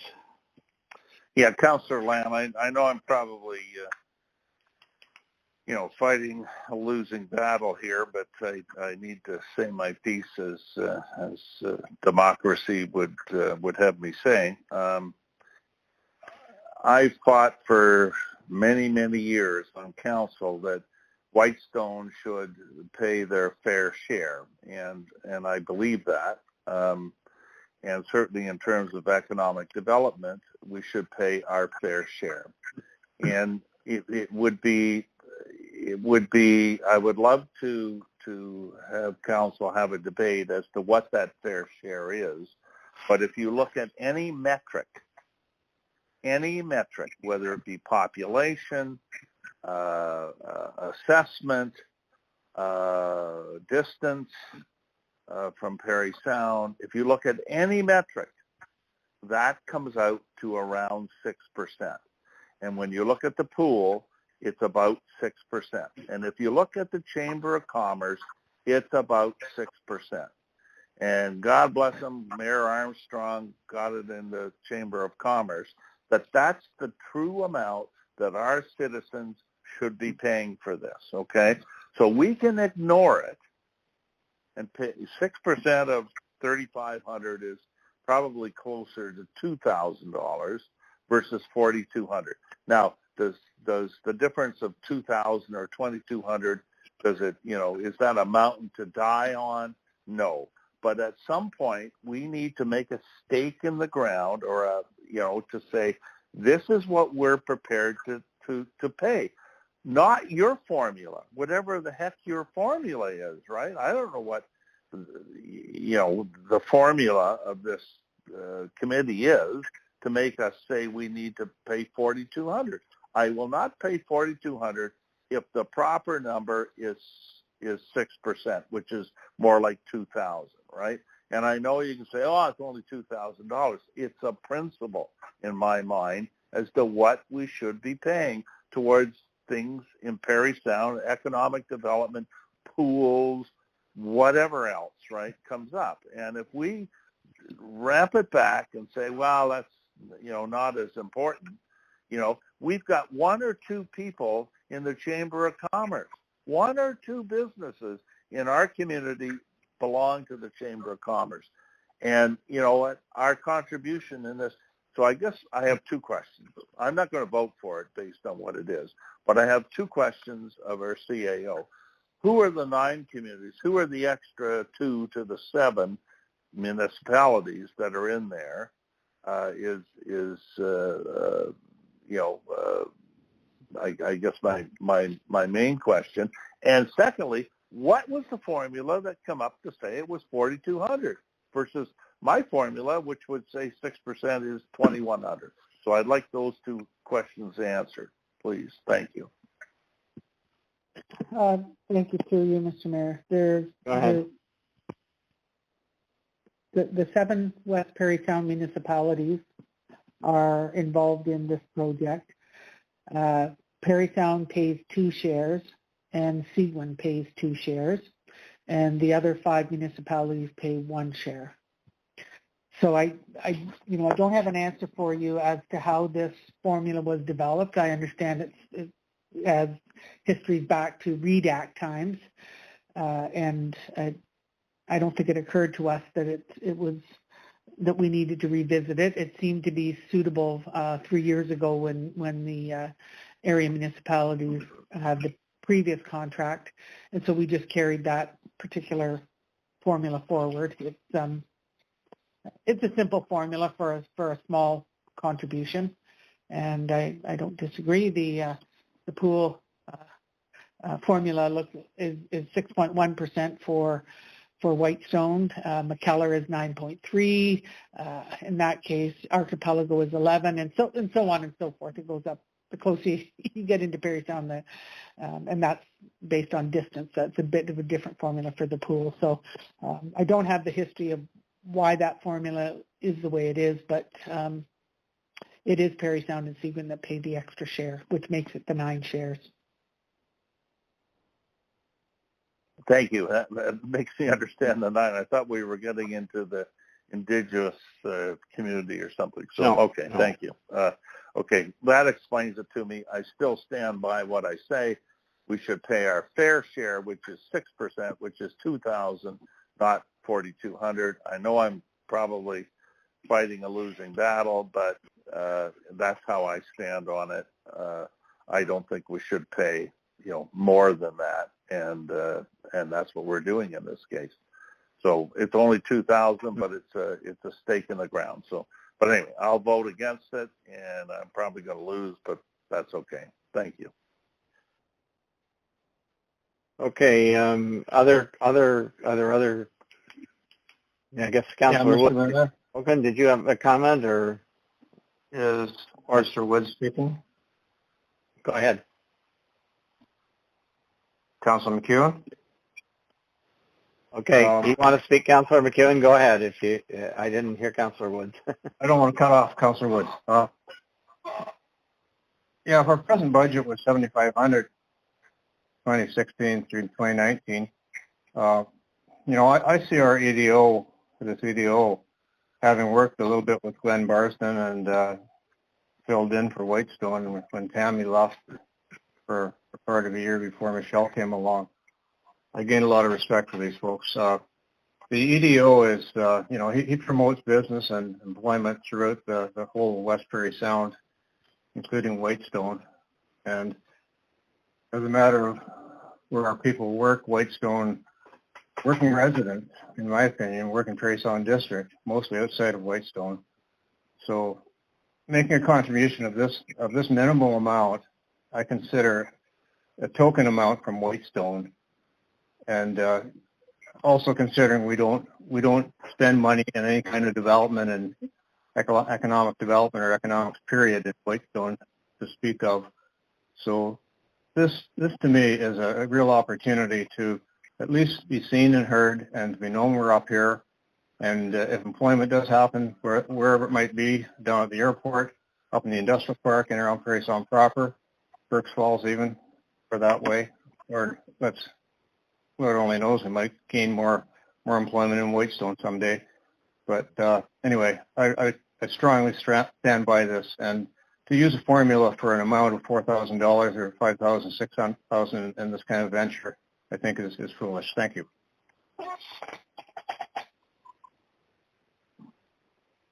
Okay. Any other comments? I might just add just the following. I understand from our CAO clerk who has some, volunteered some time to be part of the committee that has been working on this and has taken a fair, a leadership role in terms of this whole hiring process and so on. One of the things that they are trying to do is to try to ensure that we get the maximum value we can out of this particular, FedNor contribution. I'm certainly hopeful that as we go forward, we will get more regular reporting, and we will have an opportunity to see how the region as a whole and how Whitestone in particular may be benefiting directly or indirectly from the activities. I think everybody, I think we all recognize the fact that economic development is a tough challenge in West Parry Sound, and has been for a long time. But we need to do it, otherwise we're always going to be in in a have-not situation with respect to our economic activity. And so I feel that we need to support it as best we can, and perhaps this is not the exact formula that we should be using, but I think if we can move forward, it's consistent with what we've been doing for the last few years, and if we can move forward with this arrangement and try to get try to make sure that it's organized and the development activities are appropriately supervised, hopefully we will be able to see some tangible results. And so that's my only other comment. Anyway, if you're ready for the question, I will ask the clerk to call the roll, please. Thank you, Mr. Mayor. Councillor Gorham-Matthews? Yes. Thank you. Councillor Lamb? No, only based on the formula and the amount of contribution versus the subject of economic development. Thank you. Councillor McEwen?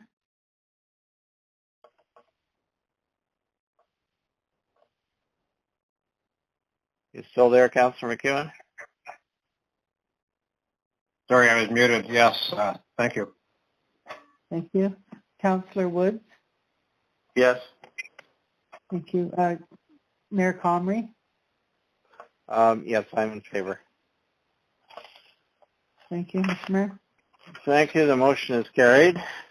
And that brings us to correspondence.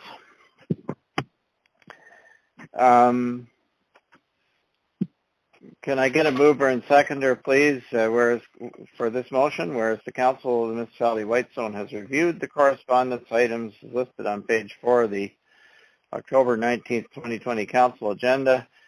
Now, therefore, be it resolved that Council hereby receives the correspondence items for information with the following extracted for further discussion. So I need a mover and seconder. I'll move it, Councillor Lamb. Thank you. Seconded by? I'll second, Councillor Woods.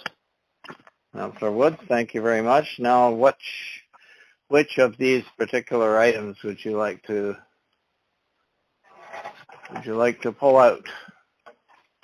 Councillor Lamb, I'd like to pull out C and just hear a comment from our, is the fire chief still here? Or did I hear him check out a little while ago? Okay, so I don't need to pull C. I was going to pull it. Okay. Get a comment. Sounds like he's not here.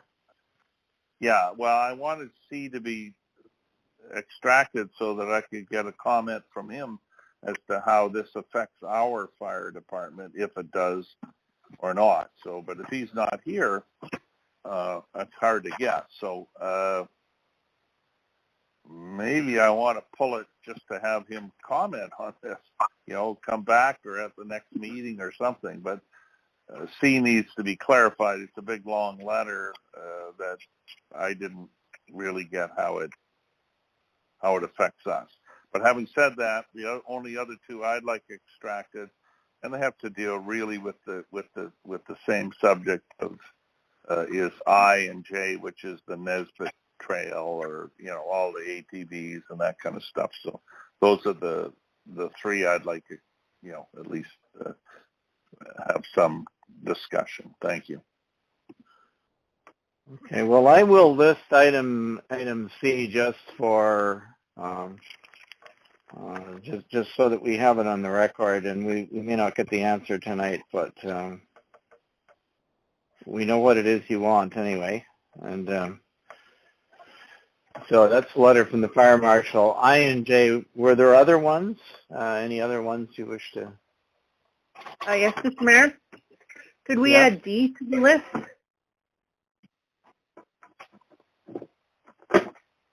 Okay, the D. Okay. That's Loyalist Township Resolution, right? Okay, all right. All right. Any other ones? Mr. Mayor, Councilman Kuhn, maybe you could just comment very briefly on A and whether there's councillor participation required at all with the Legion people. It was a little bit unclear the way it was left. I thought a little bit open-ended. Other than that, I'll go with the others. I agree with Councillor Lamb on C. I had a question to our fire chief also on that one, so thank you. Ceremonies, okay. Any others? Councillor Woods, Mr. Mayor, I just wanted to talk about I and J briefly as well, the Nesbitt Trail. All right. Well, that's one's they're on the list. So, all right. So we are going to discuss items A, C, D, I, J, or at least we've identified them. If everyone's in agreement, I'll declare the motion carried, and we'll proceed. Is that okay? Thank you. Item A, I can answer it very quickly. The letter is basically saying that these ceremonies are closed to the public, but they're going to lay, I think, a total of 5 wreaths, one from the municipality and one of which would come from the municipality. And based on past practice, I would expect that they will want a representative, like there's one from the federal government, one from the provincial government, and they might ask for, depending on if they get a commitment from representatives of those two levels of government, they might ask someone here in the community to lay those particular wreaths. The Legion will, typically, buys the wreaths and arranges to have them. So they did want, and of course there's one from the municipality of Whitestone, so they would expect a member of council.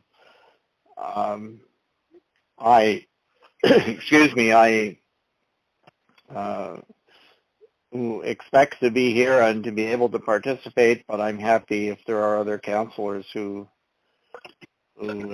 wish to do so.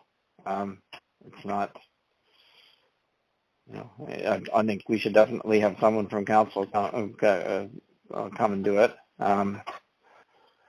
And you notice that they do the ceremony in 3 locations. The first one, I think, is in McKellar, and it's on the Sunday before Remembrance Day. And I'm assuming that an official from the municipality of Whitestone, the mayor or somebody else, will participate in that one. And then there's the one in in Whitestone, which is at 11 o'clock on Remembrance Day. And then the one in the afternoon in Magnetawan. And there again, I would guess that someone from the municipality of Magnetawan would probably participate in that one. So we're really just talking about the one that is on in the morning on Remembrance Day. Are there? Maybe I should ask. Are there folks on council who wish to participate? Because it's not something that I have to do myself. Mr. Mayor, Councillor Lamb, I think it's proper and right if you're available that the mayor, do that in Whitestone. I'm not sure. You said, if I heard you right, that we were expected to be in McKellar. I don't think we're expected to be in McKellar or Magnetawan. I think we are expected, or someone from council is expected to be in Whitestone. And if you want to do it, I gladly support that. So. Thank you. Okay, thank you. No, I said that I was. I don't believe we are expected to be in McKellar or Magnetawan, just in Whitestone. I haven't gone there in the past. Yeah, maybe I misunderstood you, but the folks from our Legion do it. It's the same folks who do it, right? Who do all three of them, but the same Legion members do it, but they move from one place to another. But yeah, we're only expected to be in Whitestone, and you'll do it, and that answers, I think, Councillor McEwen's question.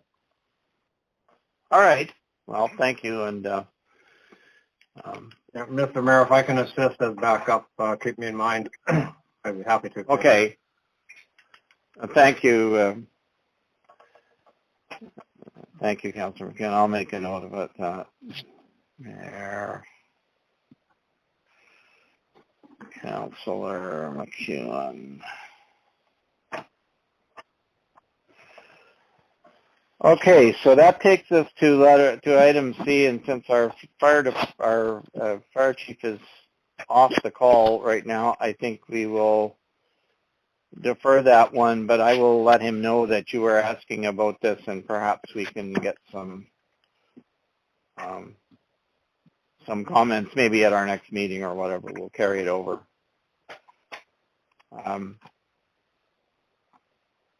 That's then item D, Loyalist Township resolution regarding COVID-19 support for community groups. You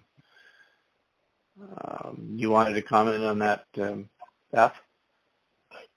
Yes, I just thought that we should probably support something like that as well. I'm just thinking of our Legion and our big community club, Agricultural Society. Everyone's facing the same dilemma where they've lost their regular fundraising activities, and they still have the same baseline obligations to meet with regards to insurance and maintenance for their buildings and whatnot that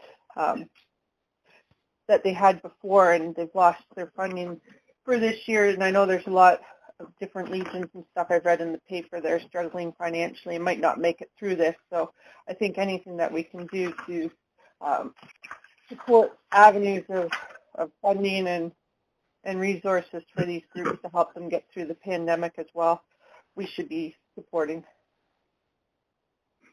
Do you wish to move a motion that we do that? Yes. Okay, Councillor Gorham Matthews has moved. I'll put words in your mouth. That the Council of the Municipality of Whitestone does hereby support the Loyalist Township resolution. Was Loyalist, right? Yes, Loyalist Township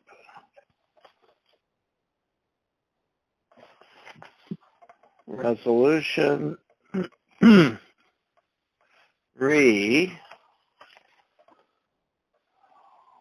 What do they call it? Funding for community groups affected by the pandemic. Okay. Is there a seconder for that? I'll second it, Councillor Lamb. Community groups. All right. Thank you, Councillor Lamb. Community, sorry, I'm just quickly writing here. Groups affected by the pandemic. I think that's all we need. We got the gist of it. Moved and seconded. Any discussion? Anyone opposed? Okay, hearing none, I'll assume that one is carried. Thank you. That leaves us with items I and J, which had to do with Nesbitt Trail. And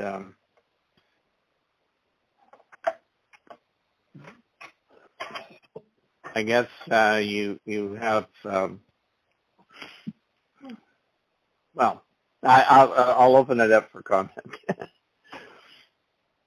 Well, Councillor Lamb, we've heard from Bolger Lake and Black Lake and all these places that I'm embarrassed to say I haven't visited, but of this general issue of ATVs and off-road vehicles wrecking the heck out of trails and roads and things like that, and it appears that the Nesbitt Trail is another area that Jim Alexander brought up. He sent me the email along with Mayor Comrie, and I called him and told him, unfortunately, a lot of this is M&R land, and there's little we can do other than getting the responsible parties together, which I think the mayor said he was trying to do, but we can't enact in terms of bylaws or whatever, things on Crown land. Now, I may be wrong, and I also said to Mr. Alexander that Mayor Comrie knew probably more on this than I did, and he should talk or await a response from him. But it's obvious that you've got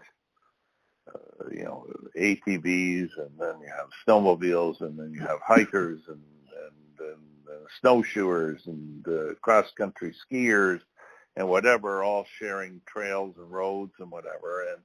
And I was talking to the fire chief today and said, "How's it going?" He said, it's going okay, but man, we've got a lot of activity, ATVs and accidents and things like that. And I guess the reality, as I see it in the community, is that for whatever reason, ATVing particularly is becoming more and more popular. And Ardbeg was always a kind of a hot zone for this. And so I just want to acknowledge the letter, the letters in I and J. Again, we come back to what we discussed at the last meeting. The mayor, I'd like an update whether any meetings have been scheduled, but this is sort of a problem that's in a way above our weight class, right? Like we can only do certain things, and we can encourage other departments of particularly the provincial government to take steps. But anyway, that's all I have to say. I just wanted to acknowledge those letters and acknowledge that we've got a problem. We've got a problem on the trails, right? And we've got a problem. For instance, I'll tell you that my grandson was out on the ATV. I didn't know where he was, and I said, came back all muddy and whatever. And it was my ATV. It wasn't his.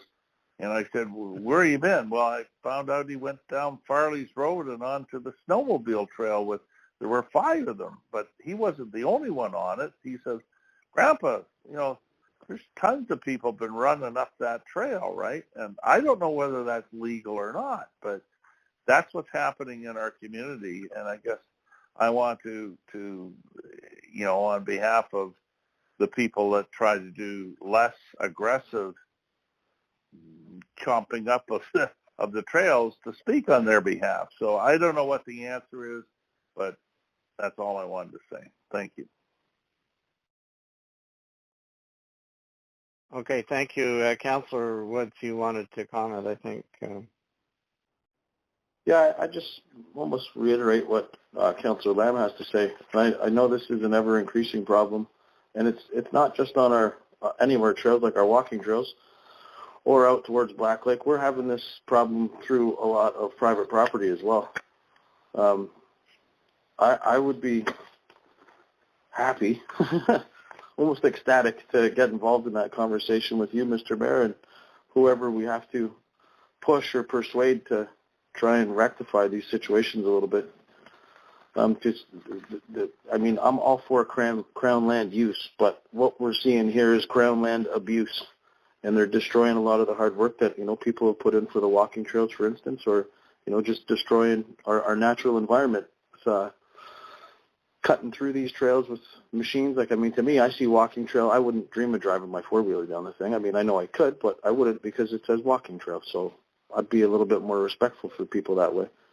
I know this is going to be an ever-increasing problem, and we're definitely not going to solve this overnight, but I would just, I feel for everybody that is having these issues, that's for sure. I'm having the issues myself through my private property, people cutting trails through and using them, and then, you know, destroying my property, and then I have to go in and gate them off and cordon them off, and it's quite bothersome, that's for sure. Well, yes, I've experienced the same the same thing with some of our property as well. People like to carve trails through the bush for, and not just to walk in, because I don't walking is fine, but they drive their vehicles, their ATVs through them, and you know, then all of a sudden you've got all kinds of people in there doing stuff that you don't want, and it's only a short step from that to have camping involved. And I gather there was some camping even on Clear Lake off the this particular off the Nesbitt Trail. So anyway, to make a long story short, because we're getting on, there's some of you may have seen a response that or something that I've sent to a few people. I didn't actually respond to either Mr. Alexander or Mr. Jarvis on this one, but I am trying to get with the district manager of Parry Sound and whoever else he feels needs to be there to talk about what we can do. You know, there's different opinions about how much authority we have and so on, but I think the simplest solution, I think the only effective solution has to come from the MNR, and that is to place restrictions on the lands in question, which they can very, very easily do by issuing a ministerial order under the Public Lands Act. And there are no constraints on such orders, so it's a very powerful instrument, and it has been used before. It was used about 4 or 5 years ago now with respect to the Black Lake and Round Lake area, the hydro corridor that the Mudders use and so on. They basically closed it to camping and vehicular access except for property owners, and these clubs that have the ATVs and so on, you know, took it pretty hard, but they did respect. I don't really know how they enforced it, but the activity was curtailed, and then they came back and said, look, we promise we won't do any of these bad things if you let us back in. And I guess the MNR lifted the order, and now they're running rampant, and so I think that's the simplest solution. There may be a bunch of other things that need to be done or could be done that would take longer and would make it better for the kind of use that we really would like to encourage in that area, but in those areas. But I don't believe that there's you know, prohibit.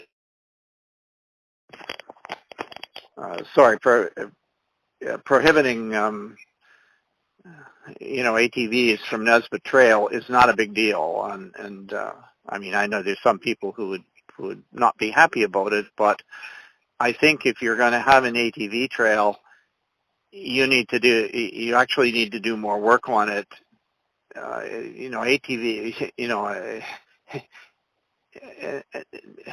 ATVs and people walking are not necessarily compatible uses for the same trail, and maybe we have to get involved get the snowmobile clubs involved and various other people involved, because some of these trails are common, but the snowmobile trails usually they're only used by the snowmobilers in the wintertime, and then once the snow's gone, they tend not to do much damage to the trail because they only groom them and clear them as necessary for the winter. So I don't know. I think there's a solution, but we need to get a meeting together, and I don't know if you want we could prepare a response for these various people who have written in and say, here's what's going on. I think I mentioned to you at the previous meeting that I did speak to the Magnetawan Pioneers Association, the people in Bolger and so on, and I told them at the time we are trying to set up a meeting, so that information was communicated to their folks who had written those letters. The good thing is that they have copied the Ministry of Natural Resources, the district manager in Parry Sound, and they have copied Norm Miller, so folks know that those folks know that it's an issue, and hopefully we can get their support to get some action taken. But first step is to get a meeting, and my hope would be that we can have something in place for next year that will prevent this. I can't guarantee, but that's what I would hope to accomplish. Mr. Mayor, Councillor Lamb, I would be more than interested in sitting in on that meeting. And I would even suggest that if we had, if we could get all of council to sit in on it, it might, send a message to whoever at the provincial level that we're pretty serious and this is a pretty serious problem. So, because I think it is. I see it growing and growing, and we need, obviously we need a meeting. So I'd be glad to stand in on that. Thank you. Mr. Mayor, okay, thank you. Yeah. Can I make a comment, please? Go ahead. I've been keeping an eye on the Whitestone Lake Trail best I could this summer, maybe 5 or 6 times, mostly trailhead, but twice I've traversed it and made sure there was nothing blocking it. I did it because of all the issues back in the Ardbeg area. I made a special trip in a couple times this past weekend, and surprisingly, and I guess have to hand it to the folks on North Meadow Cove, and partly because of their interest to keep people just on the walking trail and keep ATVs away from their community and such. There has been very few issues, I guess I'd say, of ATVs going off the designated ATV sections, which go down the sides of the western parts of the trail, one being the snowmobile trail and one being to hunt camps. There are walking trails off to the side now of the mud holes, and again this weekend, as I had previously, I think even commented that I'd met some people in there, 2 different couples a couple of weeks ago. Again, this weekend I met folks there, and other than the fact it was so darn wet and muddy, they were able to get around the mud holes, and it was pretty well signed, and they seemed to be pleased with that. So I took the time and literally to go in and trim the trails back and make sure the walking trails around the mud holes were a little more passable and such. But it seems to be a little bit of a different category, certainly, than the Black Lake Draw and the Nesbitt Trail. And as Beth mentioned to me one time, and I observed myself because I've helped work on that trail 3 or 4 times over the last couple of years, it is totally on an ATV track and trail, if you will. unlike the Whitestone Lake Trail, you can't take an ATV because the trees won't let you through in 2 or 3 places on the walkable parts, the main walking parts of the trails at Whitestone Lake Trail. So there is a considerable difference in the two trails, and partly by location, and one being back there where they just seem to be inundated now with so darn many ATVers and I guess dirt bikes and the such and campers. So far we're, touch wood, and I know the population of those vehicles and activity is increasing, but I think the Whitestone Lake Trail is, touch wood, but it's exempt from a lot of the major issues that we see back there. And what I discovered on the weekend, it's been pretty well traveled in the last 2 or 3 weeks in spite of all the rain and mud and everything else. So anyway, just a comment on, I think we're in a little bit of a different situation with the Whitestone Lake Trail than we are certainly with the Nesbitt one, which is turning into a real ordeal back there. Thanks. Okay, well, thank you for that update, and thanks for taking time to check in on it. I don't know. The last time I walked the Nesbitt Trail, you couldn't. I would have said it wasn't suitable for an ATV. So if people are using ATVs, I'll bet they've really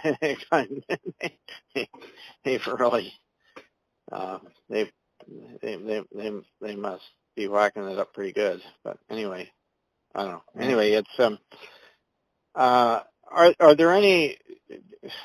What's your pleasure on this? Do you want us to respond in the interim to the folks who have written about the Nesbitt Trail specifically, or do you want, or do you think it's okay to wait until we have something concrete to tell them? I didn't get back to them just because I thought, well, I don't have. To be honest, I was hoping that by now I would have had a meeting set up and I could say to them, I could send them a note saying, we're meeting with M&R to discuss this.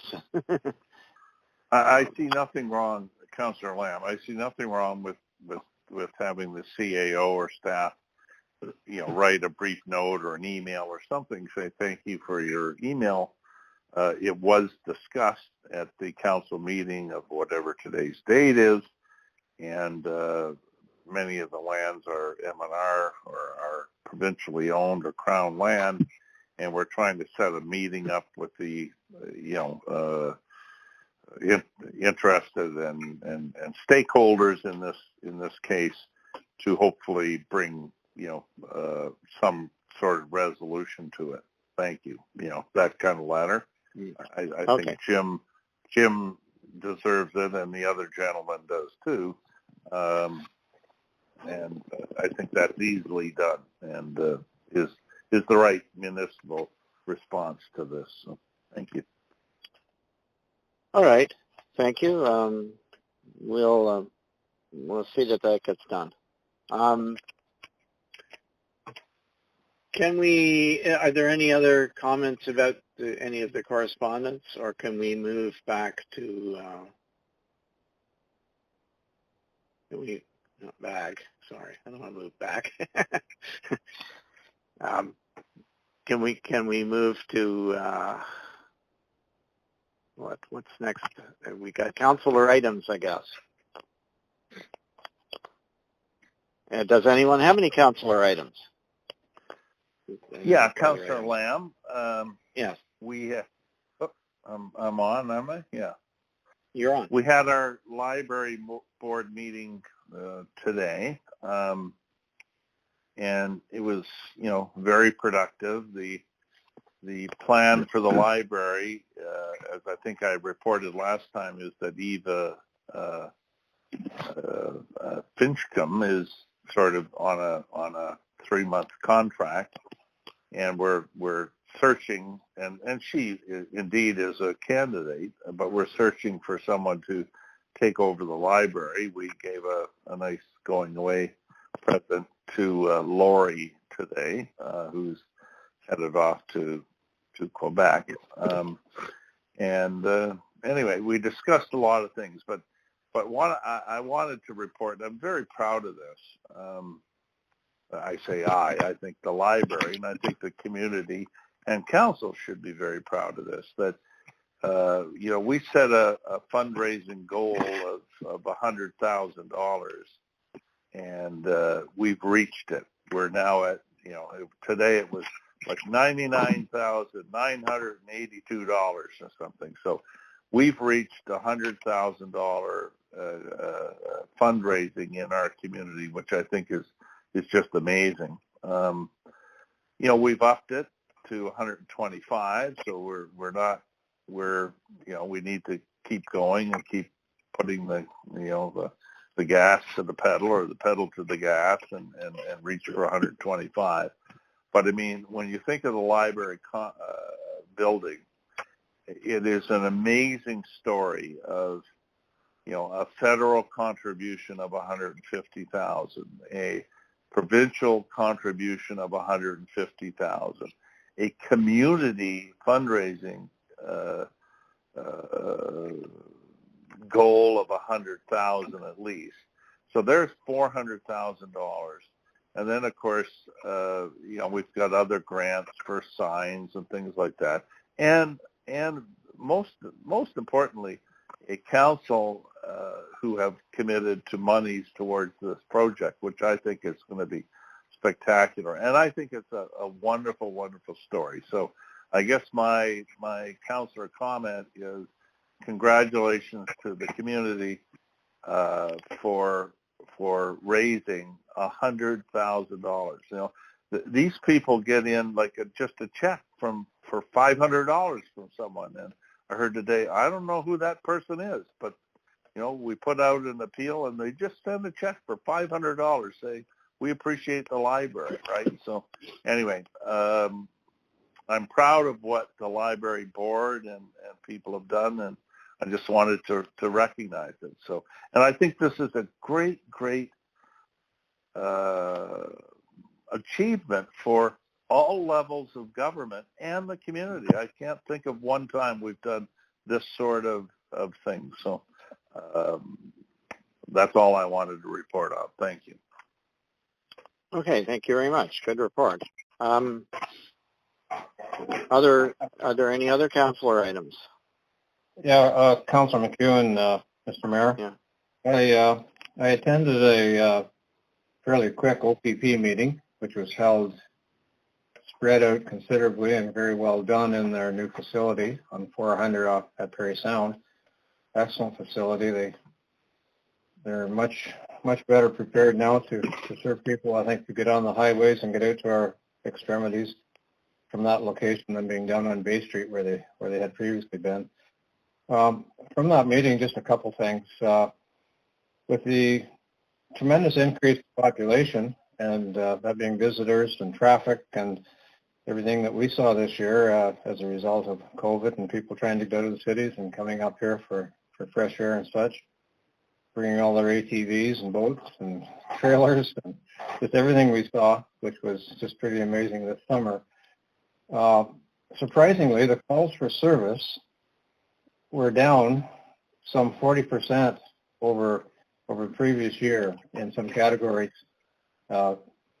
more averaging like 5 to 10%, but the calls for service being down, that helps our bottom line in terms of costs for OPP servicing for the call-outs. Part of the benefit we gained was from 911 calls. They're down considerably in one sense, and in another, it's to do with a screening process they have, which is drastically reducing the calls for actual officers' needs to go right out to the properties. Therefore, we don't get charged for a call on those. Overall, in the West Parry Sound detachment, there have been a few different drug-related things happen, which were not in White, unfortunately. Reported on some fairly major investigative things that are happening throughout the district. They've been pretty keen in trying to watch what's happening in the ATVs and off-road equipment and all that kind of thing. And traffic into our area and out of our area, they've attempted to keep an eye on it the best they could, but they've been so extremely busy with calls more close to the detachment, sadly, and I keep impressing on them that, look, we pay a big buck for our service out here at Whitestone, and more attention and more assistance out here, the better. So anyway, we're not alone in that. They cover Britt, they cover all of Sigmund and down Jordan Bay as well. So anyway, we try to give them a message that we want a little bit more for our dollar, and hopefully we'll see more. But through this COVID thing, they're being pretty positive about it all. They're being as careful as they can, and they aren't without there are certain stresses and differences too within that organization. So anyway, that was the meeting. Thank you. Okay, thank you very much. Anything else? Mr. Mayor, Councillor Woods, just got a quick one. Yes. Dump passes. I actually got my dump pass for my house, but I've talked to quite a few people in the past couple of weeks that hadn't received any of their passes yet, and some people with multiple properties haven't received them. I was just wondering if they were all sent out, or did we miss some?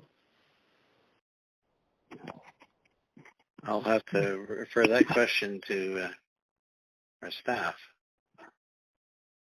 I can speak to that, unless, I don't know if Judy is still on the line, but I'll speak to this.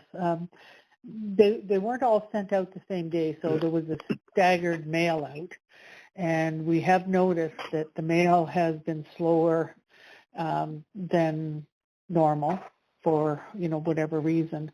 But I know they've all been mailed out, and if you have multiple properties, you get one. Oh, is that you, Judy? It is me, yes. Oh, okay. Did you want to speak to this? I know this is your project. Yes. So thank you. Yes, and through you, Mr. Mayor. So the passes did go out over several days last week, but also we've been finding that the Mail Canada Post their service is very irregular. So it's not a surprise that some people are getting their passes a little later. Also, people who are seasonal are getting their passes sent to their full-time home rather than up here where they might still be here.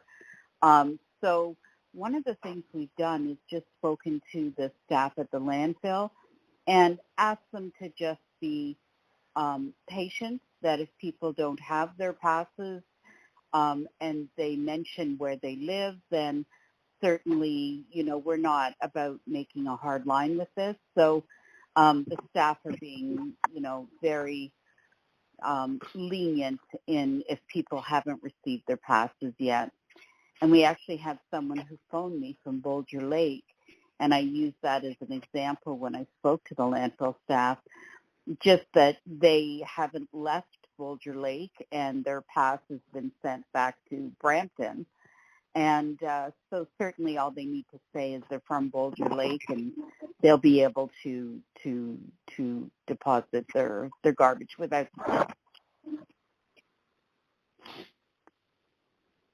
Okay, thank you. Is that does that help with your question, Councillor Woods? Yeah, just one other one. I'm pretty sure I know the answer. So a pass goes to each property, right? Correct. So for every property in Whitestone, one will be mailed out. Yeah. Okay. Okay, thank you. No problem.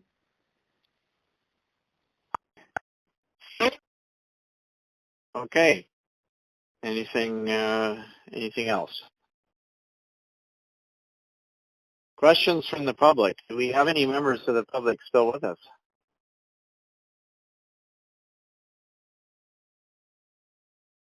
Okay, and I don't hear any, and I don't hear any questions. So given that it's 10 o'clock, I think this would be a good time to entertain a motion to adjourn to closed session. Mover and seconder, please. I'll Leaving move the that, meeting. Councillor. Judith May. Okay, so who moved? Councillor Woods? Councillor Woods moved. Is there a seconder? I'll second Councillor McEwen. Councillor McEwen, thank you very much. I Okay, think also, we'll... Mr. Mayor, I think it's also appropriate that we sign a motion to go into to extend the meeting past 3.5 hours. Okay, well, all right. Maybe we should do that right now then. We have a very, I think so. we have a very short. Sorry, I'm just trying to find the motion here. We have a very short in camera, but it should still. But it is 10:05, so we should. It is 10:05. You're right. Yeah. Curfew. Sorry, I'm looking for a curfew motion. Paper. There it is. Okay, we'll just hold that previous motion. Can I get a mover and seconder to extend for an additional half hour, please? I'll make the motion. Councillor Lamb, thank you. Seconded by? I'll second. Councillor Woods? By Councillor Woods. And I'm assuming there is no objection to that motion. Hopefully. All right. So that one we'll put in front of our motion to adjourn. And we will adjourn at 10:06, which is right now. Please, councillors, call back on your with the passcode that is on the pink sheet. Has everybody got that passcode? Yeah. All right. Yeah. Thank you. We're adjourned to closed session. Go ahead. Leaving the meeting. Councillor Lamb? Leaving the meeting. Councillor Woods? Leaving the meeting. Councillor Gordon Matthews. Leaving the meeting. Patricia Allen. Leaving the meeting. Michelle Hendry? Leaving the meeting. George Comrie. Leaving the meeting. Councillor McEwen. All right. This meeting is now being recorded. All right. Let's get a motion to return to the open session, please. Reconvene to the open session. I'll move, Councillor McEwen. Councillor McEwen, thank you. Seconded by? I'll second. Councillor Woods? Okay. At this meeting, we can reconvene to an open session at 10:20 p.m. All right. Now we have matters coming from closed session. And sorry, well, I got to get the right piece of paper up to the front here. Matters arising from closed session. So, a mover and seconder, please, that the minutes of the closed session meeting of the regular council meeting for October 5th, 2020 be approved as presented. I'll make the motion. Councillor Lamb? Thank you. Councillor Lamb, seconded by? I'll second. Councillor Woods?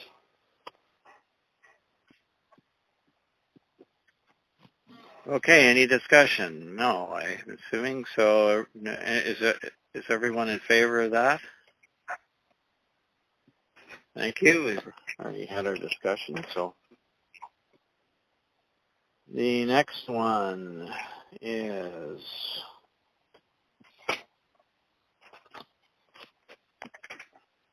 that the Council of the Municipality of Whitestone accepts the recommendation from Fire Chief Bob Whitman to enlist Lily Stiles into the Whitestone Fire Rescue Student Learner Program. Can I get a mover and seconder, please? I'll move that. Councillor Woods? Thank you. Seconded by?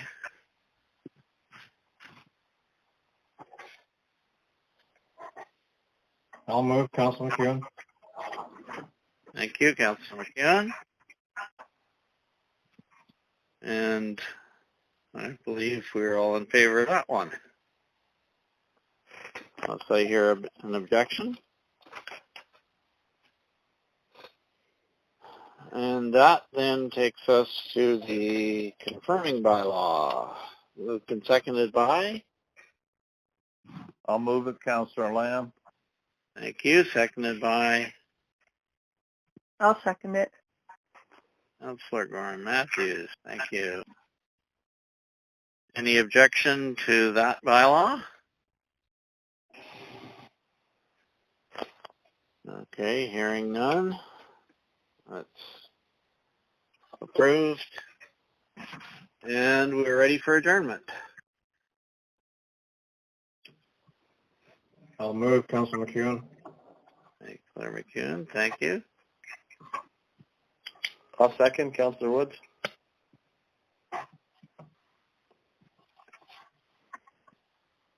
All right.